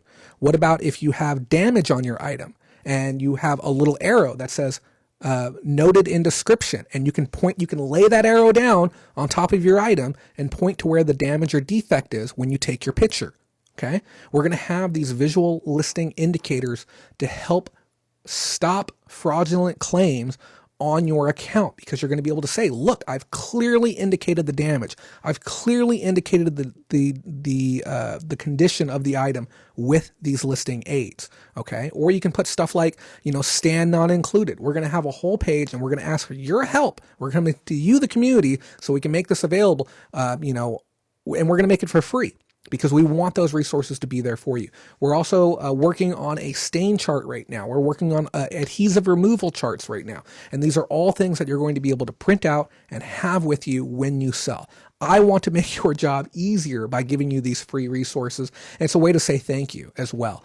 You're also going to be able to visit our Instagram too, to see behind the scenes stuff. Now, one of the biggest problems that we have had with the program is the ability to go back and watch episodes that you want to see, because there was no clean way to tell which episode you're watching. I'm sorry, but the title does not give you enough information. So for the first time ever, Every episode going all the way back to October 1st has been broken down and categorized by quarter. And it gets even further along too, okay? If you click on View Playlist, every single episode of Reseller Roundup now has a description with it to where you can see, okay? And we only have 3 videos for this season, or for that quarter. You can see every single thing we talk about in every single episode going back almost 2 years. And this has never been done before. No other reseller has done this. Like I said, I wanted to create a robust way for people to be able to better view our content. And each time you finish a playlist, you can click the next one. It'll take you right to the next one. If you click into one of these, it'll just start the playlist on YouTube for you and it'll keep it playing. So if you've ever seen one, you're like, man, which episode was it where Jay talked about this? If nothing else, you can come over and you can see the thumbnails nice and big. All of this is available free to you, okay? Every single one of you get this for free on demand anytime you want to watch our content, okay? And like I said, it goes all the way back to 2018. I didn't go further than that because, let's be honest, some of the older episodes are hot garbage. Our training videos, we've actually taken the time to sort them out. We have our high production videos and our casual videos. So our high production ones include things like our fundamentals of bulk buying, our dimensional shipping, reseller myths, and we're going to continue to fill this in. I didn't have time to get all of the videos in, but it's going to have all the information you need for which videos you're watching. And then we have these ones as well, our casual ones, and we're going to be filling in all of these too. And these are all videos that we want to reshoot at some point. Now, if you're here and you want to give us a small donation, I understand some of you are never going to use Super Chat. I get that. That's fine. We lose a little bit of money every time that happens. If you're at the site and you would like to kick us a $5, this is going to be the easiest way to do it. You can just throw $5 our direction. It helps us out so much. And I understand PayPal is a lot easier for some of you just because it's there. So this is the only spot, I believe, on the entire site. It's right when you're watching our training videos where we're going to say, hey, if you'd like to, here's your chance to throw in a couple of dollars. And I do want to let you know we've also made some concessions as far as the way the site looks, because stuff like this right here, we've gone out of, actually, let me go back here. Stuff like this right here, we went ahead and included text here, and we went ahead and included a button here, even though we didn't need to. And that's simply for those who have visual limitations. I've done everything in my power to make the site as compatible and as user-friendly for those with limited access in whatever capacity. I also want to announce too, the entire site has been built to be mobile friendly, which means you can view all of this on your cell phone, and it's going to be perfectly formatted on your cell phone too. On top of that, guys, 2 more links and then we're done with our little tour. This is where we have some testimonials. If you actually want to hear from people about what Patreon is like, if you actually want to hear from people about what the services are like, this is where you can come and you can read real reviews from real people about what we're doing. And then the last page, if you just want me to call you, okay, just you want me to give you a phone call, this is where you can do it, okay? Leave your information this week, I'll call you, okay? We'll talk about whatever you want to talk about, but generally speaking, if you need services, if you need help, if you need something like that, that's where you're going to go. This site, like I said, took over 20 hours to make. We're going to drive another 20 hours into getting it done. Any suggestions you might have. We're also going to be adding a store as well, so that way you can get your Dymo printer, your labels, and we're not looking to make money on it. I want to be very clear on that, okay? We're going to try our best to offer supplies at cost. And we're not talking Amazon affiliate links, okay?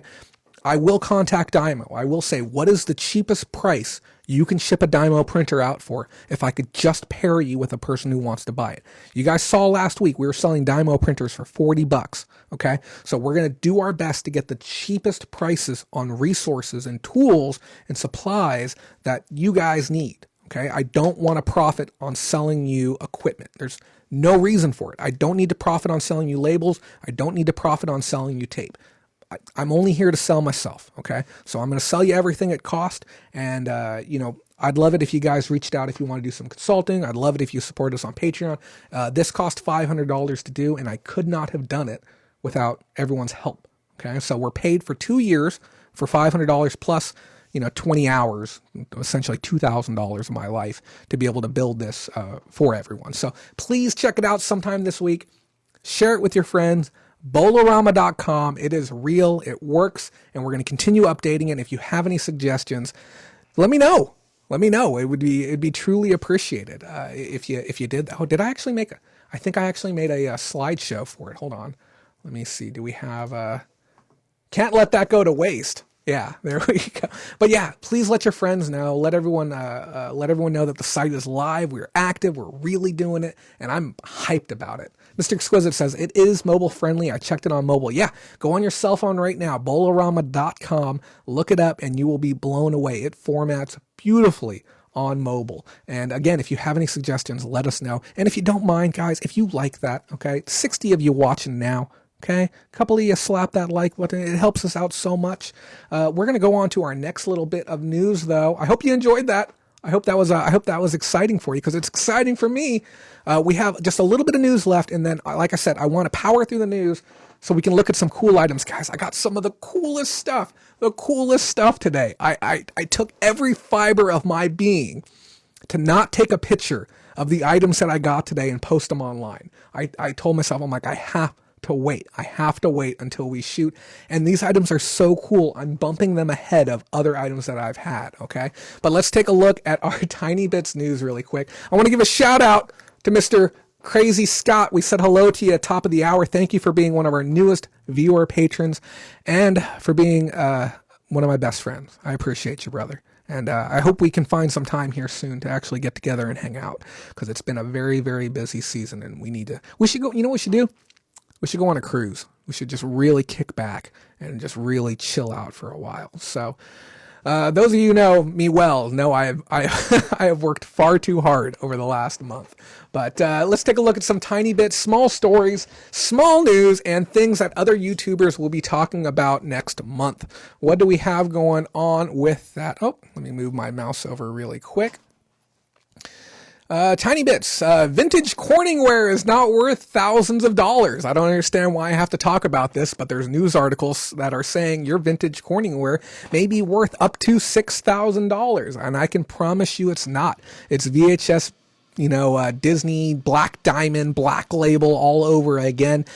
Most of the times when you see auctions ending really, really high or getting really high best offers on items, it's either someone attempting to inflate the market or it's money laundering. Okay, so I'm just going to say that right now. It's not legitimate. So your vintage Corningware isn't worth that much. In other news, Utah puts a stop to the sale of risque condoms due to sexual innuendos being taxpayer funded. This auction's available on eBay right now, and this set of condoms is going for over $1,250 as of right now. And don't get me wrong, the condoms, they are really funny. They are very cheeky, and they poke fun at some casual or common Utah sayings. If you want to see that auction, visit our Facebook, facebook.com/Bolorama. That link just went live on our Facebook, and you can go check that out right now. It's probably going to be running for about another 2 days, but it's certainly worth seeing before it's gone. eBay also laid off 100 employees here in California and 200 employees globally. The reason why this didn't make our main news is because, well, we don't know why they did it. We don't know the motivation behind why they did it. We don't know the implications of why they did it. eBay currently has 14,000 employees. It's a very small amount, but this is the second time we've seen significant numbers of layoffs here in California. I felt it was worth noting, okay, but maybe we'll have some more information about it here in the future. Vince H says, heard certain sellers on Mercari are chosen to be in beta mode for use of their business tools, bundling quantity options, and whatever new stuff is coming. Can't confirm if it's true at this time. That would be interesting. I don't know who they would select, but we have some volume sellers, and if they haven't gotten contacted, I don't know who they would be going after, but we'll certainly follow up on that, and I appreciate that hot lead. If you get any information on that, please DM me about that. Also this week, eBay Inclusive Fashion went to Afrotech 2019. Now, I really, really hate when brands as a whole, but particularly brands that are using my money, do LGBTQ events or inclusion events or equality events here in America specifically. But my only thing that I have to say on it is that it's not inclusive if it's only for one race. because there's just something about that. If we're doing something special for one certain group of people, it's not really inclusive unless everyone's included. So that's my take on that. So that's what's going on with that, guys. And next week, next week's news, we're going to be talking about the full details of the shareholder call, and we're also going to be touching base on something new that I learned regarding free returns and how it can seriously do a lot more damage to your account than you realize, simply because of the way the flow works. And we're going to be sharing some more details on that next week. Richard Eberhardt says, there are a few sellers I have talked to, nothing specific, but it is true. I'll definitely be looking into that. It's going to be interesting. Are they going to rebrand these people? Or are they going to make it change the way that they're viewed on the platform? Get special allocates maybe? Okay, guys, it's that time you've all been waiting for. We're going to be taking a look at some pickups. Guys, I got some cool stuff. We're going to start off with a couple of lame items, because you know how it is. We kind of got to ease into it a little bit. We're probably going to do it for, we got a lot of time left over. Maybe 40 minutes of pickups, and then we'll button up the show, because I do want to list a bunch of stuff this week. We're going to go right off the top. Guys, I picked up this really awesome Ghast. Ghast is a creature from the Netherworld in Minecraft, and he spits fireballs at you. It's pretty cool. But these Mojang brand plushies do really, really well. Really well. This large Ghast, I expect to get anywhere between $15 to $25 on Mercari, but they're very consistent sellers. You can't list something like this and have it not sell. I wonder if it... See if it makes noise. Nope, no noise. But yeah, they do really, really well. I picked this up for $2 at the swap meet today. Again, easy money, very visually nice looking.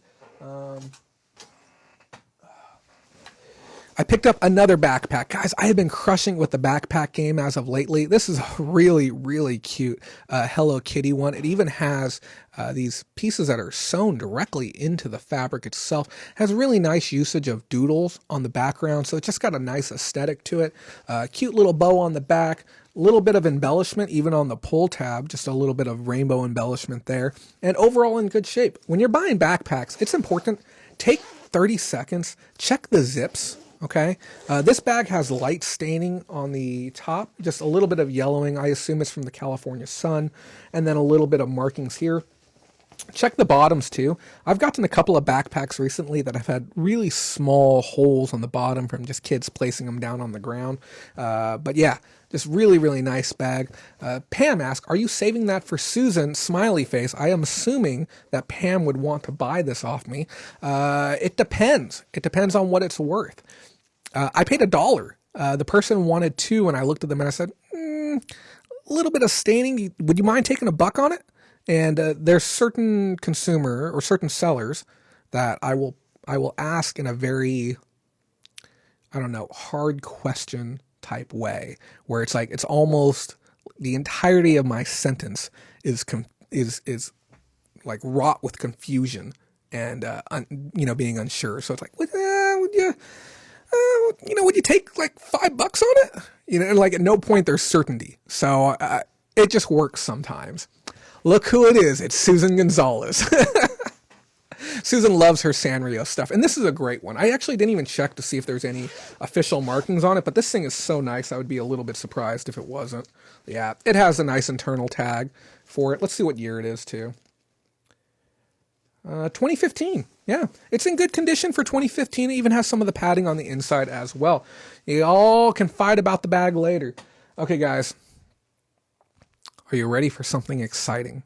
It is not often that something like this comes my direction. Something that's worth good money and is also within a category that I think is amazing. I'm going to show it to you, and it's not going to look like much. Okay, it's not going to look like much of anything, to be frank, but it's very, very cool.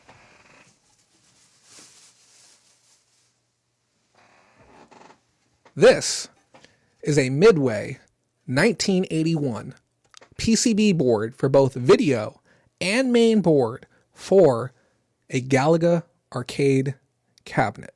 This is the original board to a Galaga machine. I have both of them. They're still connected. They still have the labels on them. And if you look really close right there, you can see where it says Galaga Midway How flippin' cool is that? Okay. Now, I know what you're thinking. Like, Jay, how do you even get that? I was at the swap meet, and one of the vendors that I work with all the time, he's like, yeah. And he's like, yeah, I also got one of those damn Galaga boards over there too. Isn't that crazy? And I'm like, excuse me? He's like, yeah, I got a Galaga board. And it was still sitting inside the chassis. And the chassis is the metal housing that holds it. And I bent the chassis brackets back and I pulled this bad boy out. Very, very light rust on a couple of pins. Okay, but I'm familiar with these boards. I've serviced these boards. I've pulled chips and replaced chips and everything on this board. Does it work? Candy Flip Records asked. I'm going to say most likely. It takes a lot for these boards to die. And I do have the means of testing this. I can take this to Blackbeard's in Fresno and I can ask the technician, hey, do you mind plugging this in for me really quick? And they will plug it in for me and they'll let me test it. But I'm probably going to do an as-is sale just because it's easier that way. Now, if you think this is cool, what if I told you I've got something even cooler than this that I got from the same person? Even cooler. Oh, and just so you know, I paid $10 for this board. Okay. Fully tested and working. They go for about $300. Okay. I would be happy getting 150 just because there is some variation within the market depending on how clean it is and everything like that. Even untested, I can't see a day where I would get less than $100 for it. Check this out. The actual joystick, buttons, and control deck for the original Galaga arcade cabinet. How flippin' cool is that? Now this, I negotiated on. I paid $5. Now if you look this up right now on eBay, these are about $125 sold. Okay, these are very, very hard to come by. The die-hard originals are going to want something like this. Even if you just want it for the replacement joystick, the replacement buttons, even if you don't like the condition of the graphics or anything like that. Jay, buddy, pal, Richard, are you interested in this? If you're interested, I mean, I'll do my best to work with you on it. I mean, it's a very, very cool piece.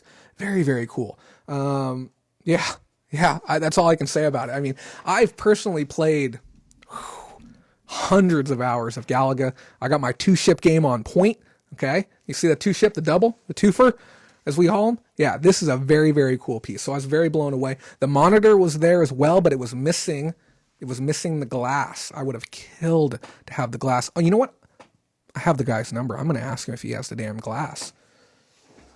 Oh yeah. And when you meet somebody, okay, and they sell you something like that, you do the smart thing and you take their damn phone number down, okay?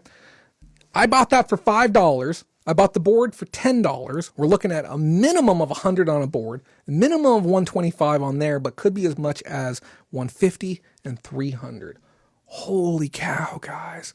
Tell me that wasn't cool. Yeah, yep.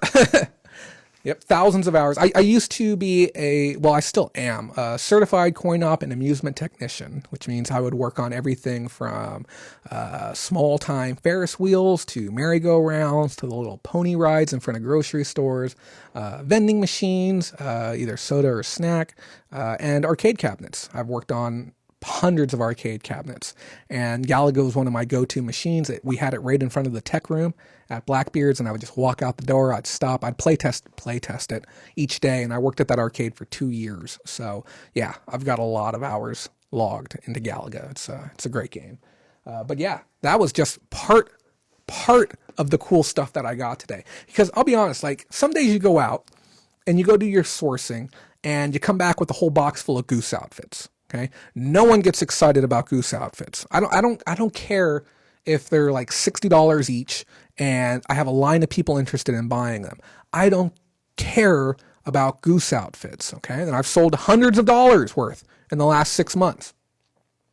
I like items like that just like stop me dead in my tracks.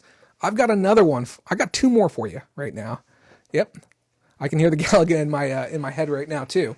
I got 2 more items for you. That one I've heard of, never seen before, and another that threw me on my butt. I was not expecting this at all. And this is all from today. I worked 2.5 hours at the swap meet today. Football Guys, Texas. Has anyone else heard of Football Guys? This was brand new knowledge to me, and I was blown away when I looked this up. Here's what gets really tricky about reselling. When I looked this up today, I told myself, there is no way that I will ever be good at this job. And the reason is that I will be looking things up for the rest of my life. I'm not going to ever learn the entire catalog of all items that exist. And frankly, there's items that are worthless now that when I run into them again 10 years from now, they could be worth something or they could be worth double. This is an item that, gosh, I don't think I would have looked up a few months ago when I told you I was being lazy, because it looks so generic. It looks like frankly, like a cheap toy. Okay. It looks like something that would have been made out of, China or something and not worth a whole lot. I pop the thing open. Okay. And what do I see? I see a whole bunch of guys in there, and I see the turf in there. I'm like, okay, well, some money went into making this. I look this bad boy up, consistently selling at $70+ consistently. And I asked the person, I'm like, hey, how much were you hoping to get on this? She tells me $2. $2? Okay. We'll do it. Let's make that happen. But yeah, tons of guys in here. I didn't even take the time to pull everything out. I'm just not going to. Okay. They have reboots of that now. OMG. Yeah. I was shocked when I saw how much it was. The felt is in here because people will sell it with you have the felt, which is the football field. You have the end zones, and you can basically run little football plays. And I bet you there's coaches out there who are buying these as well. A couple of pickers said we had baseball and soccer ones before. Thank you for that. I actually would not have known that. Oh, I forgot, guys. I forgot. So I'm gonna jump ahead to another item. Okay, I bought this really, really pretentious Kleenex holder.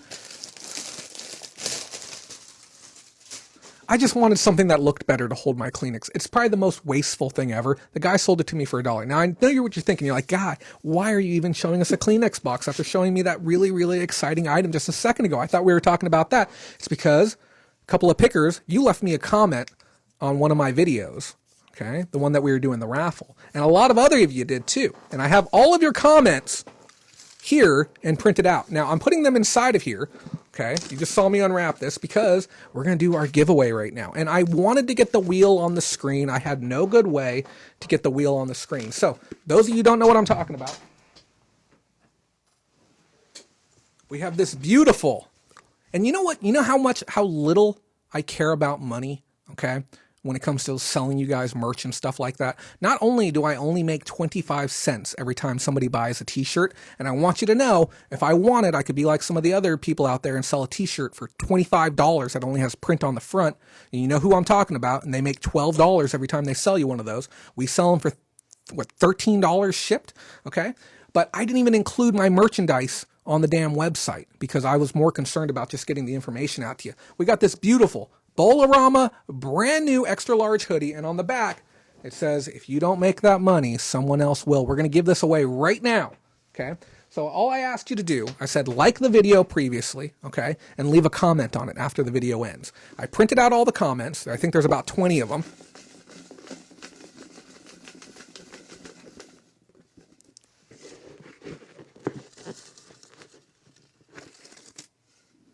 Let's see who we got. Charles May says, thanks for taking the time to do the show, even though you were under the weather. Wishing you a Merry Christmas and prosperous New Year's. Charles May, please reach out to us, okay?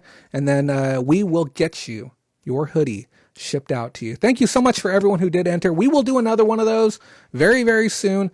We just got to get some more stuff done. We got to get some more work done first. But yeah, what's in the box? There's nothing else in the box. This is just for holding Kleenex. I don't even know how you open this thing.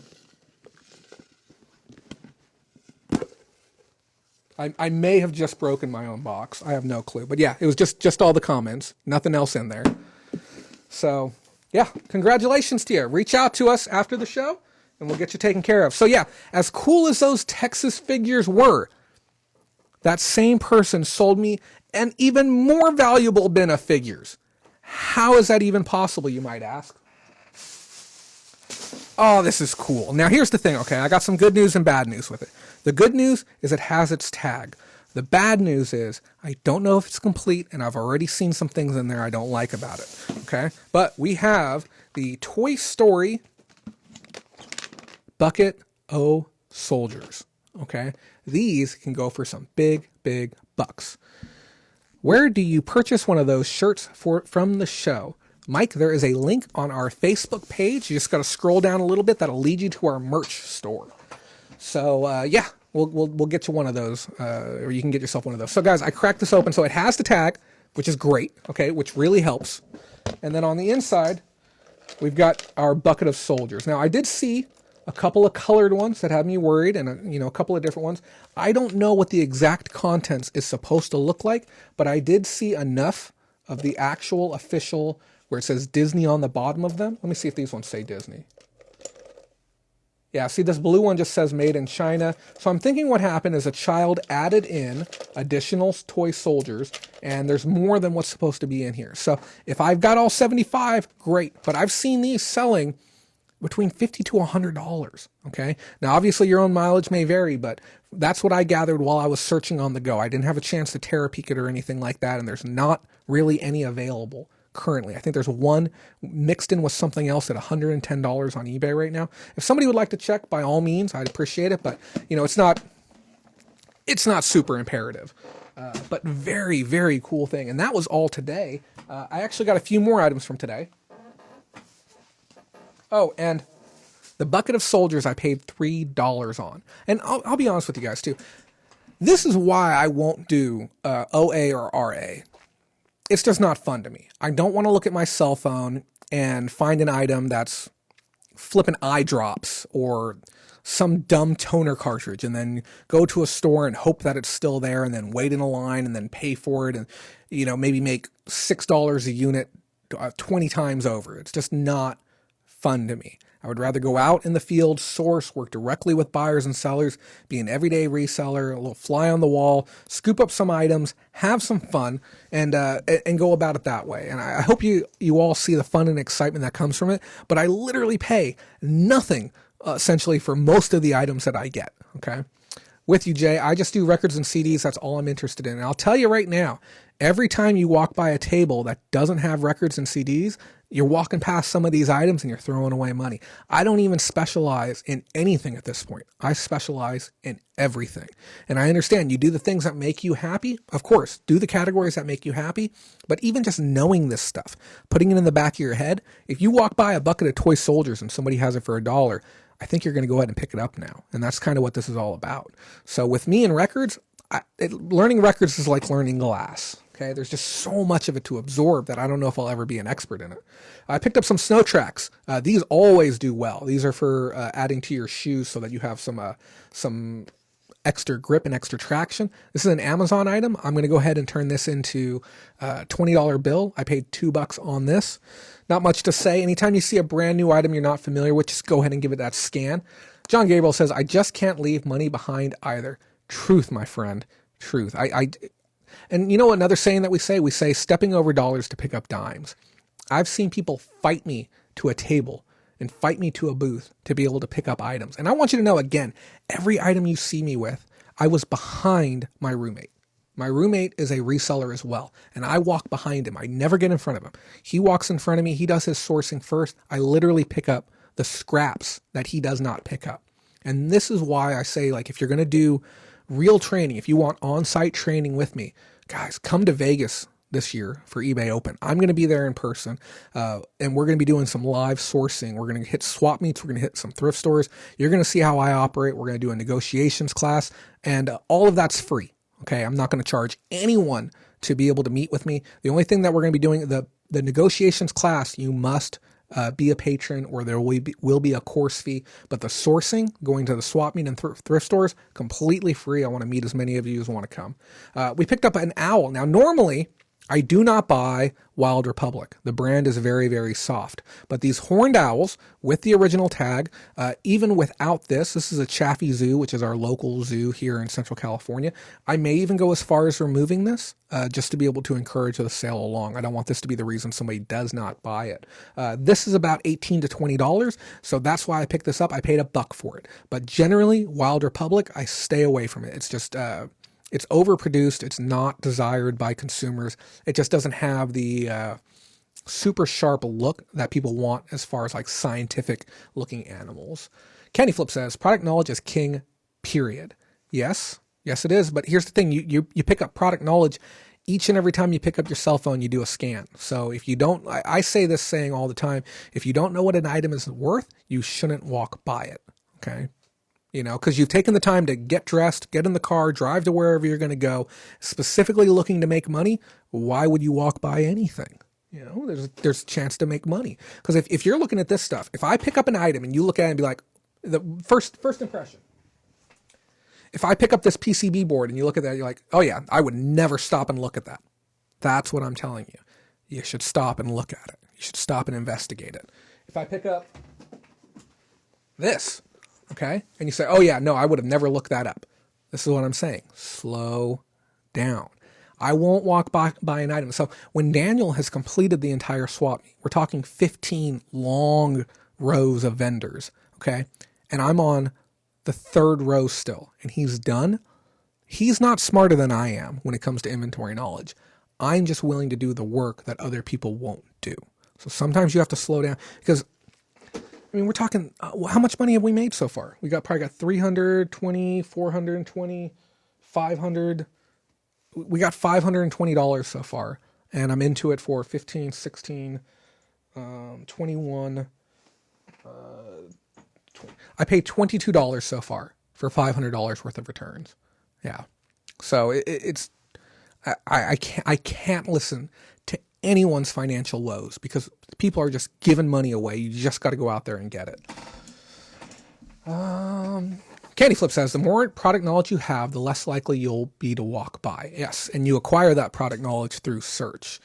Susan says, do you have a video on how to look up stuff, what to include in a lookup? So when I'm looking up stuff like this was real simple. I just put football guys, Texas. That's all the text there on the front that I need to work with. I'm looking at active, then I'm looking at completed. If you go visit bolorama.com right now and you click on our training videos resources under the free resources tab, you can click on the how to price anything video. And that video shows you how to price an item that you have ready for inventory, ready to list up online to determine its price. That same methodology can be used in the field to determine the value of an item to be able to determine whether or not you should execute on that buying opportunity. So hopefully that helps. Now, today as well, I picked up some other items, again, all from one swap meet trip. I paid the most for this out of anything. And frankly, I probably wouldn't have if this was the last buy of the day, but this was the first buy of the day, and I really wanted to get the ball rolling, and I felt like there was some decent money there. If somebody would be interested in buying this out from under me, I don't think I would stop them. You can make some money on it if you want. I picked up 5 3M insulated hotel doggy adventure wear, and these are insulated jackets for your doggies. 4 of the ones I purchased were brand new. This is a medium in black, range slicker. This is appears to be a large or extra large, and these are all new with the original tags. Okay, original tags. It's a large in red. It even has a really nice, convenient cutout for your leash to be able to come through. It's a nice piece. A little snap to keep the hood back as well. Another brand new one. Looks like a medium as well in black. And the main reason I bought this was for these two right here. These ones are, this one says always awesome. It has a zip here and a zip here. I noticed that these ones were designated more so towards huskies, that husky look. One of these has sold on eBay at $48.99 for this specific style. I was able to pick up 2 with that style. 1 with tags, 1 without. So one of them may be used. The other one may just simply be a return. I purchased all 5 of these for $25. Some of the other styles list between $20 to $25. I didn't get a good chance to look at condition, but the sell-through isn't very strong. But I just said for the price at $5 each, I think I'm willing to pull the trigger. Even if I just sell 1, I'll make back all my money. I said, to heck with it. Why not? I'll just go ahead and get them. Maybe somebody can benefit from them. Maybe I'll get the sell-through on it, but I'm willing to invest $25 to potentially make $150 to $200 on the back end. No harm in that. but just obviously not as sexy as some of the other return on investments that I've gotten. Like I said, if it was at the end of the day and I had nothing, I think I would have bought that. And when I first worked with the person, she wanted $10 each for them. She wanted 50. And I said, I'm like, you've got to give me a better bundle deal. And she's like, well, I can do 45. I'm like, I'm sorry. And I just started putting them back down. She's like, well, what can you do? I'm like, I'm going to be honest with you. I was going to offer you $20, but I'm going to be nice and I'll give you 25. She's like, oh no, I got to get at least 30. I'm like, that's not a problem. No sweat off my back. I'll give you $25. She's like, well, she's like, can you do 30? I'm like, I can't. If I could, I would have given you 30 already and we'd be done. But in my heart of heart, to feel good about me and my wallet and my decisions that I'm making in life, I can't give you more than 25. Okay, I'll do 25. Perfect. And then I went to Daniel and I said, hey, this lady's willing to negotiate. And then those snow tracks came from her too. She wanted $5. And because I knew what I got away with before, I looked at her and said, I'll give you $2 on it. She looked at me and she's okay. And she didn't even counter because she understood at that point, my price was the best price that I was going to give her. And then I was able to get an advantage on that deal. But in hindsight, I kind of wish the deals work the other way around. I wish I could have gotten her to learn that first and then maybe gotten a little bit more of an advantage on the second one. Are you guys tagging each other? How cute is that? Jay, I need the link for the Bolorama merch. I think we have a bit.ly. It might be Bolo merch. Here, let me try. Let me try the Bolo merch and see if that, or actually you try bit.ly/Bolo merch. Let me know if that works and then we'll go with that. So those were the items that I got today alone. So we are into them for about $50 total spent today. And we're looking at about approximately $700 out on the back end, gross, with probably net returns after shipping and fees of probably about, including base costs, probably looking at about anywhere between $400 to $500 worth of profits. A single day, 3 hours at the swap meet. And that was 3 lazy, slow, cold, unmotivated hours at the swap meet. I went out there and I said, I just got to get my job done today. I've got to go find inventory because, well, that's what I do. And hopefully in the future, I'll be able to just take this and throw it into a big pile and I'll let you guys bid on it. And whoever gets it, and we'll just ship the whole damn thing out to you. Because that'd be the future plan. Pam, I would just say just grab it off the main page. It's probably going to be the best thing we can do. I wanted to make the merch so that we would have it, but I don't want to jam it in everyone's face, and that's why I didn't jot down the link or anything. Kenny Flips, Jay, what is a bolo that you Americans use? I don't know the term. It means be on the lookout. BOLO, be on the lookout. Even though it should be botlo, but yeah, we call them bolos, and that's where we create our branding from. Okay.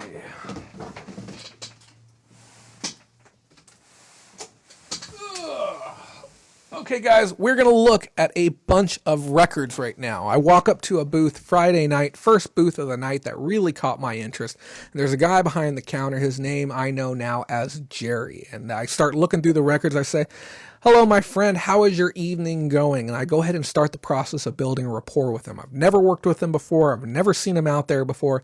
I need to build some rapport because I am preparing to make a bulk buy. And the first thing you want to do when you're going to be pulling the trigger on a whole bunch of inventory is you need to know who you're working with. You need to feel them out. Are they having a good day? Are they in a good mood? Do they have cash flowing yet? So how are you doing today? Oh, I'm doing good, my friend. Thank you. How are you? I'm like, hey, I just got here. Haven't even picked anything up yet, but I'm hoping I find some nice stuff. I'm going to say this right now, buddy. I like your records. Oh, thank you, my friend. Yeah, we had somebody else here. He was here just a few minutes ago. He got some, he got the Beatles and the Clapton. It was a Hispanic guy. And I'm like, oh, wow, that's so cool. I'm like, yeah, how much are you asking on him? Oh, I'm asking $2 each. I'm like, okay, cool. Yeah, and I start flipping through them. Okay, and I start doing my spot checks. So a spot check is where you take a portion of the inventory and you look it up to try and get an idea of what the overall inventory might be worth. And I pull 5 records to the side and start spot checking. The second one I check is $35. I'm like, we're kind of getting somewhere. So hey, are you having much luck out here tonight? Oh no, my friend, it's very slow. Sometimes you come out here, you be here all day, you only make $45, and tonight, it's just real slow. I'm like, hey man, I'm real sorry to hear that. I'm like, I tell you what, hopefully we can get some cash exchanging hands, and hopefully fix it. Oh, that'd be nice, my friend. I keep doing my spot checks. I get to my fourth one. I look it up, another $30. I'm like, okay, cool. We got $65 worth of stuff here so far. I look at him. I'm like, hey, buddy, I'm going to be honest with you. I don't want to waste your time or anything. I understand you want $2 a piece for them. I get that. It's not the worst thing in the world. He's like, yeah. And I'm like, how much for everything? Like, what would you do on everything? He's like, oh, well, how many are there? And this is where I made a critical mistake. Okay. And I'm going to own this right now. Okay. I'm like, I think there's about 60 here. I should have never said that. Ever said that, because once the person has an idea on quantity, they're going to start doing math based on that quantity. It was a rookie move. I had company with me. I wasn't thinking straight. And he's like, oh, well, give me like $60 on everything. And then it was right at that point that I realized that he had made his offer based on my evaluation of his piles. Okay. I shouldn't have done that. I should have just been like, actually, I have no clue. I don't deal in records that often. That's how that should have played out. And I told him, like, hey, I'm going to look at some other stuff. I'm going to check your other stuff out and see if, I can get some money moving hands in that way as well. I want to stay busy, not eager for his inventory. I'm just browsing around looking at other things, but I'm also looking for opportunities to where I could bundle items together.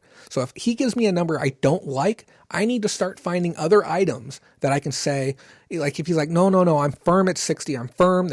That's the best I'm going to do for you. I say, well, okay, well, I'll tell you what. What about if you were to include blank, blank, and blank with it? We'll just do 60 that way then. Okay. And then I can leverage the deal. So I'm looking for opportunities to make this situation better for me if I don't like the number that he gives me. And he comes back to me. He's like, hey, I'll do $60, realizing the error of my ways. And I say, hey, I'll be honest with you. And now another party has come in to start looking at the records, and they're lifting them up and they're moving them. Okay. While we're in the middle of this, and it's dark too, it's night. So people are flipping through the records, and I look at them, I say, okay, I'll be honest with you, buddy. That's not a horrible price. Okay. And you seem like a nice guy. I don't want to jerk you around or anything. Let me give you $40. Okay. He's like, just give me 50. And now this person who is looking at them has 3 of them in their hand. Okay. And they're moving the other ones. And I look at them like, you do 45? It's like, oh, no. I'm like, okay, I'll do 50. You know what? I'm like, I'll do 50 then. And because at that point, it now became a time sensitive issue. And if it had been played out correctly, that deal probably could have been closed for $30 to $40. But I made errors on my part. It was a great learning lesson and a great reminder of to not do things like that. And hopefully you guys can draw some inspiration and knowledge too about how very, very tiny missteps can cost you money. And I do my best to avoid these errors, but when they happen, I'll be honest and I'll tell you that they happened, and hopefully you can learn from them. So what we're going to do right now, we're going to look through these records. If you're interested in buying these records, I will short sale them to you. I believe there's anywhere between $500 to $1,000 worth of records here based on my spot checks. I don't know much about vinyl other than how to scan it in on Amazon and send it to the damn warehouse. Some of these sleeves are empty. I know the sleeves can be worth money too. Daniel 2500 says, is it wrong that I bought a Kobe jersey to flip? Once the news broke of the tragedy, I snapped one up cheap. A lot of our patrons who had Kobe merchandise had it sell today. There is nothing inherently wrong with being a reseller, and each person will have to make the decision as far as whether or not they feel comfortable dealing with a momentary boom in items worth based on the passing of someone else. Me, within my business, I had done it once in regards to a video game. It was the Muhammad Ali for the Sega Genesis. And I had a pair of games that both featured him, and it was something I just pulled from the shelf, and I'd seen a little bit of movement, and I pegged it high. And that was the last time I'm ever going to do that. And I only did that as a video game store owner, taking advantage of a high price on a video game. And in my opinion, it was no different than when Smash Brothers Melee shot up to $125 during EVO 2017. I looked at it in that same regard. I'm like, video game prices spiking, pulling it from the shelf, placing it online. And that's how I went about it. But I personally won't do that. And I completely understand why people do. And I don't want anyone to feel like, they got mouths to feed. So if you don't want to, you don't have to. If you do want to, by all means, I'm not going to judge you, but it's just personally not something I'm going to do. I know some people like Mindy herself, she won't sell tarot cards. It just goes against her personal beliefs and ethics, and that's okay too. I've made thousands on tarot cards, and there's always going to be, if you're not going to sell it, somebody else will. That's the reality of it. Candy Flip says, I can't. I'm in Australia. I can help all you want. Just ask. You could. I mean, I'll ship anything to Australia. Carolina Picker says, when it comes to money, I've never really wrong to do something like that. If you don't make that money, you know the rest. Exactly. Rick Gonzalez says, nicely put, Mr. Kraft. Rick, thank you as always for tuning in. Happy to have you. Hope you enjoy looking at these records. We had some really cool items. Here, Rick, check this out. This is an original Galaga main board plus the video board for a Galaga arcade machine. And then I also got the actual control deck for it as well. So I picked both of these up today. I got the pair for $15.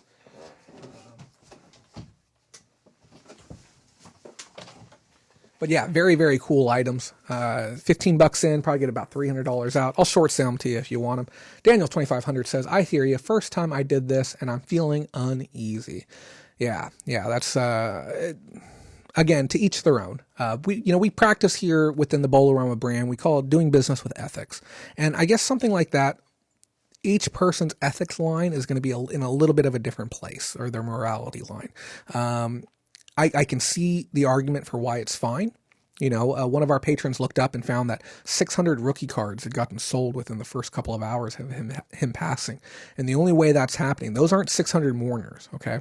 Those are 600 people who, or even one person buying 300-400 of them, who are playing the speculative market right now and just appearing that, in their belief that it's going to go up. I will say this right now, I wouldn't overinvest on this, because it's going to be no different than Michael Jackson and Muhammad Ali and anyone else who's died in recent memory. You're going to see a short-term spike in the goods, generally about 7 days. You're going to start seeing that downturn, because as supply dries up online, guess what?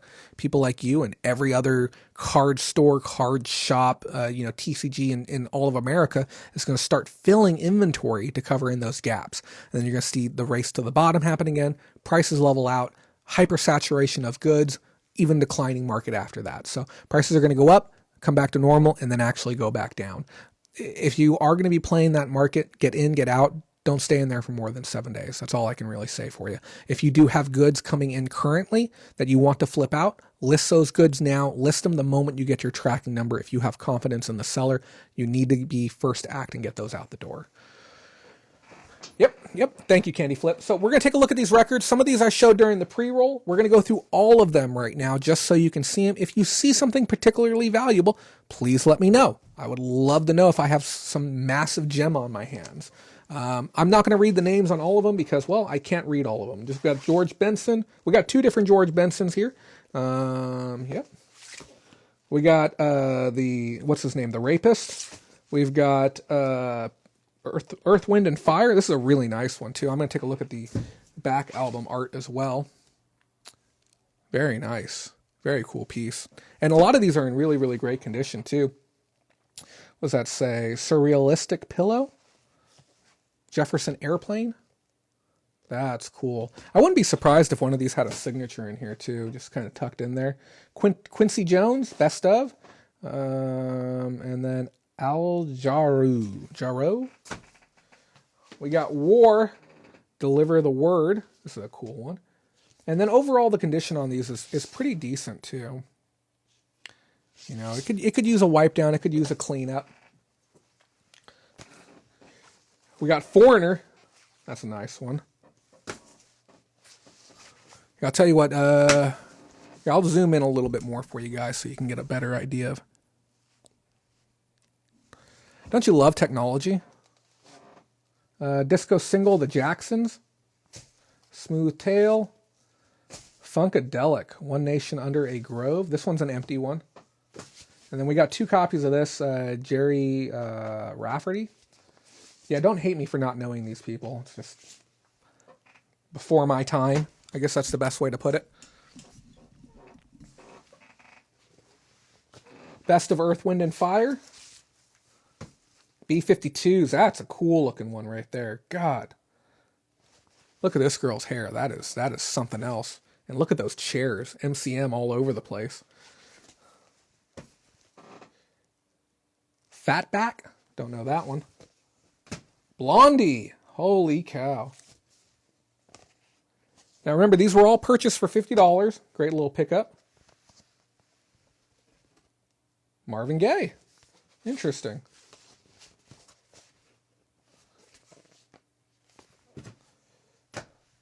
Skyport, something to love. And we got more too. I'm probably going to go through them a little bit quicker from here.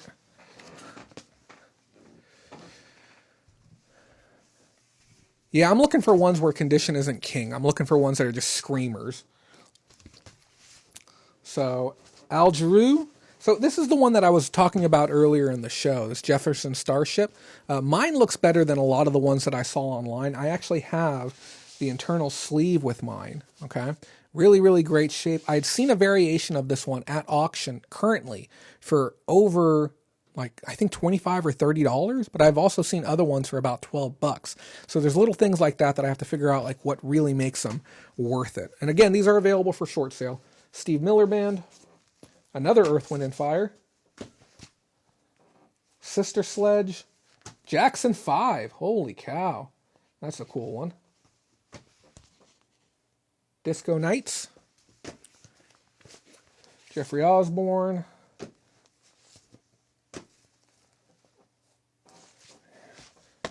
you know what we call that? We call that Thirsty Eyes. Look at that, man. The Alan Parsons Project.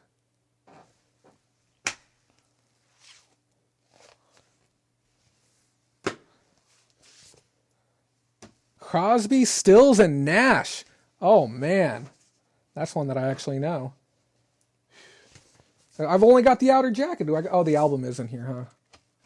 Oh, man. That is nice.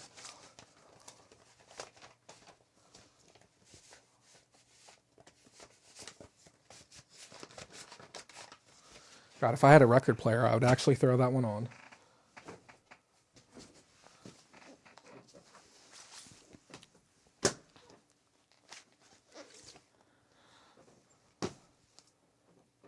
Chuck Mangione.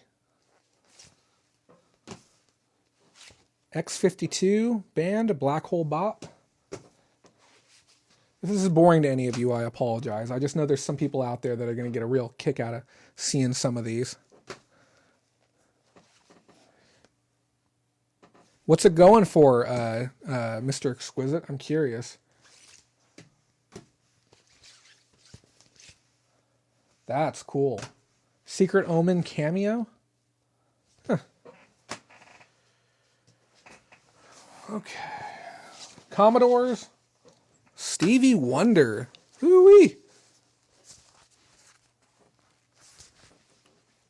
Another Stevie Wonder. This one right here, this is one of the ones I looked up. That was about $35. Jefferson Airplane. Hold on one second.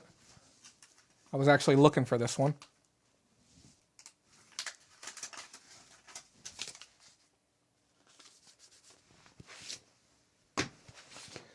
That Blank is Crazy. Richard Pryor. I looked that one up. It's about another $30 one. I've got to mark out the expletive in there. Hard R, let's just say that much. The Godfather, the music from, performed by Italia Concert Orchestra. Nice. Pablo Cruz. So yeah, let me ask you, Mr. Disc Guy, is this a pretty good lot? Did I do good at $50? Because I think I did okay at $50. And Kent, we are looking over some records that I picked up in a score the other day. Unless you were asking a question about something else. 25 to 30 for an original pressing, not bad. Best of Spinners. I don't even know what this one is. Oh, Sugar Hill. Cool. Eric Clapton. Nice one.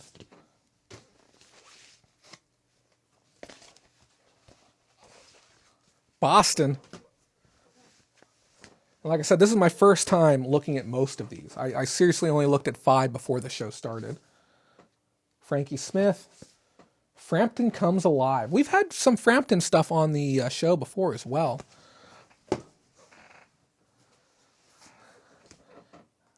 Can't read that, not going to try. Sister Sledge. Wind and Weathering from Genesis. Genesis! That's cool.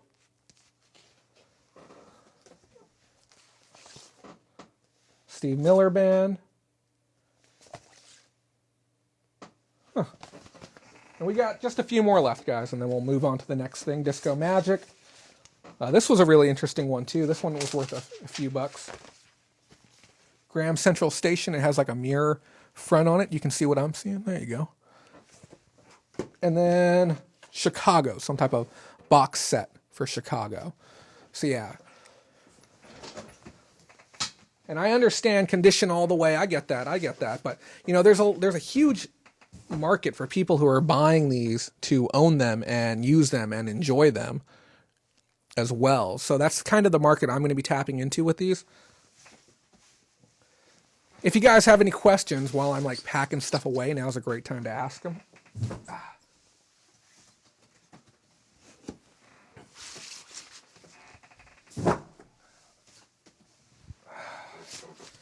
I unpacked them under my desk like an idiot.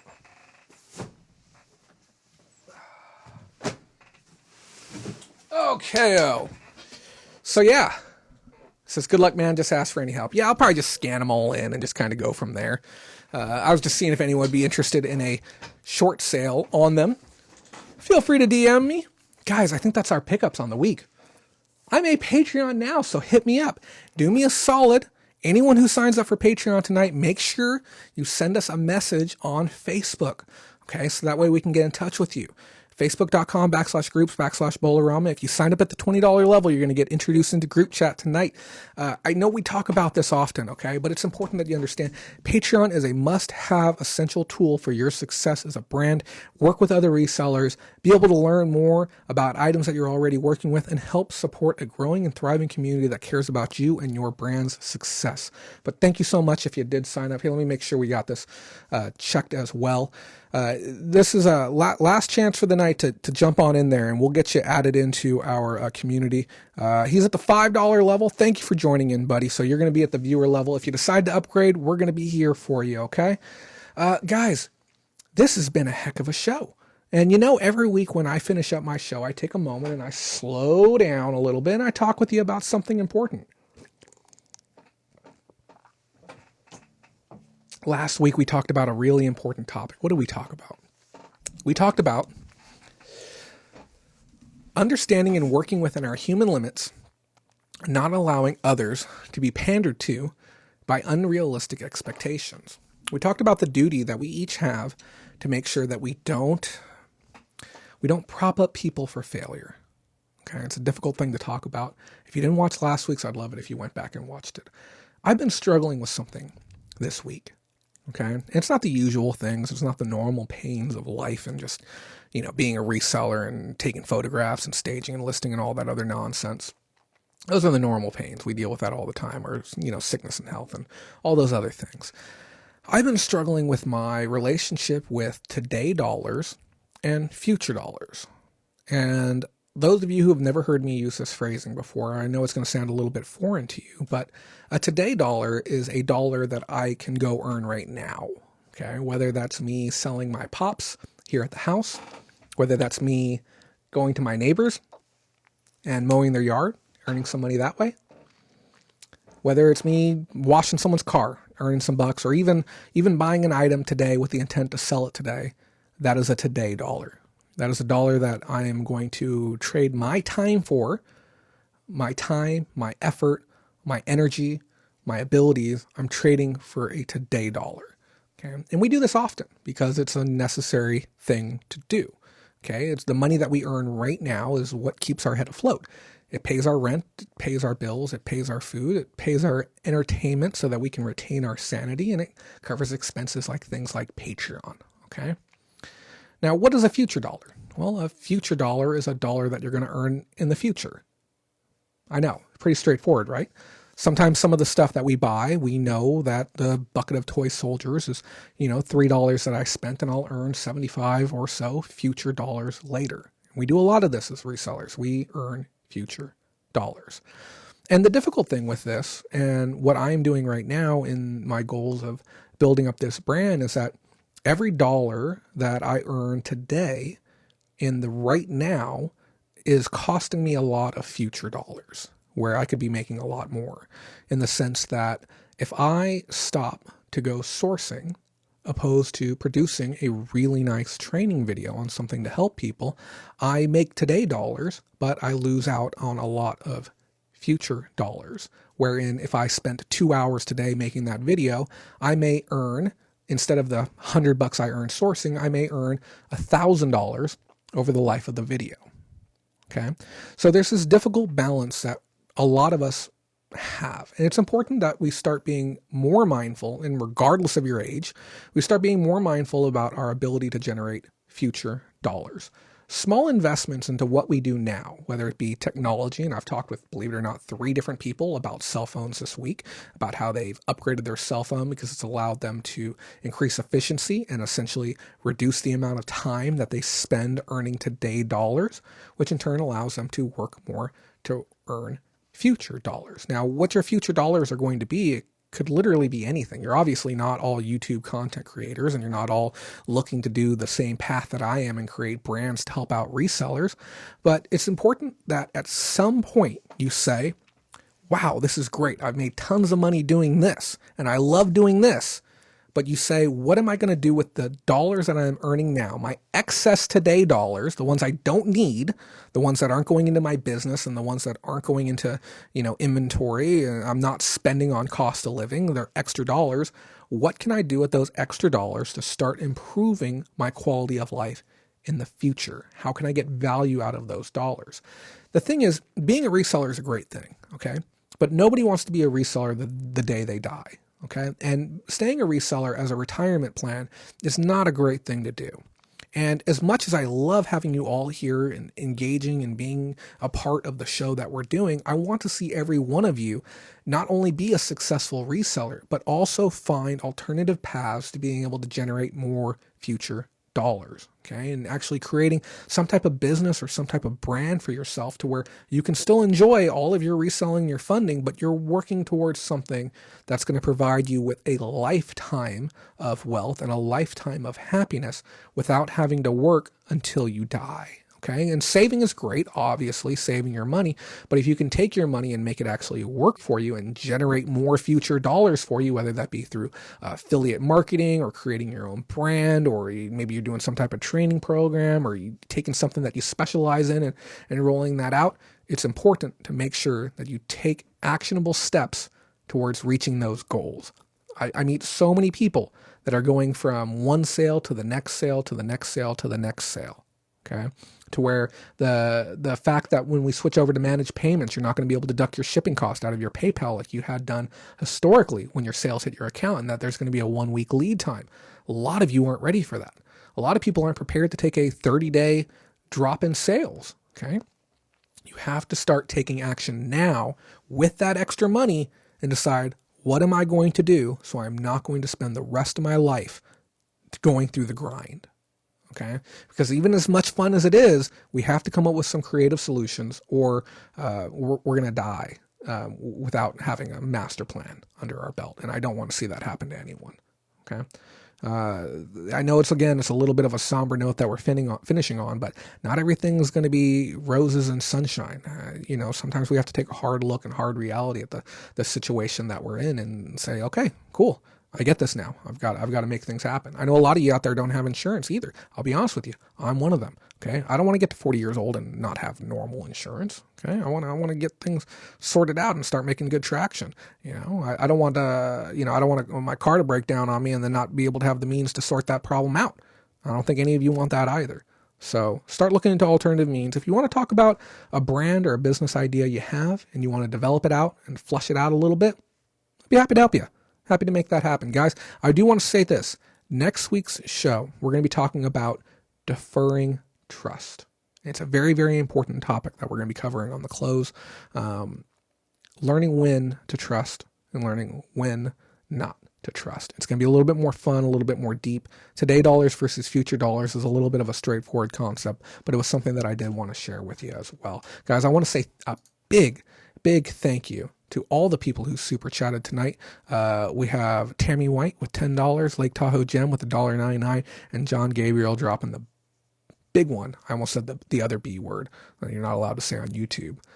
Dropping the big one at $50 tonight. Thank you so much for that. And hello to King Lou Beats, one of our newest subscribers. Thank you to all the people who subscribed tonight. Thank you to all of you who helped make this show possible. This has been the Reseller Roundup for January 26, 2019. I had a really good time, a really good time. And I encourage you all to go check out that website. Again, we want your suggestions. We want to make it the best it can be.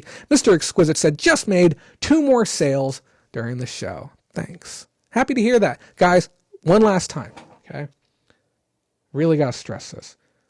Go sign up for the damn Patreon, okay? You're really doing yourself a disservice if you don't. We had so many new people come into the community this week. It is booming and it is fun. I think there's something like 40 people in there now. If you wonder why the page is a little slow, we're all hanging out over in the group chat. Guys, thank you so much for watching. I can't wait to see you next week. Have a great night. And remember, if you don't make that money, someone else will.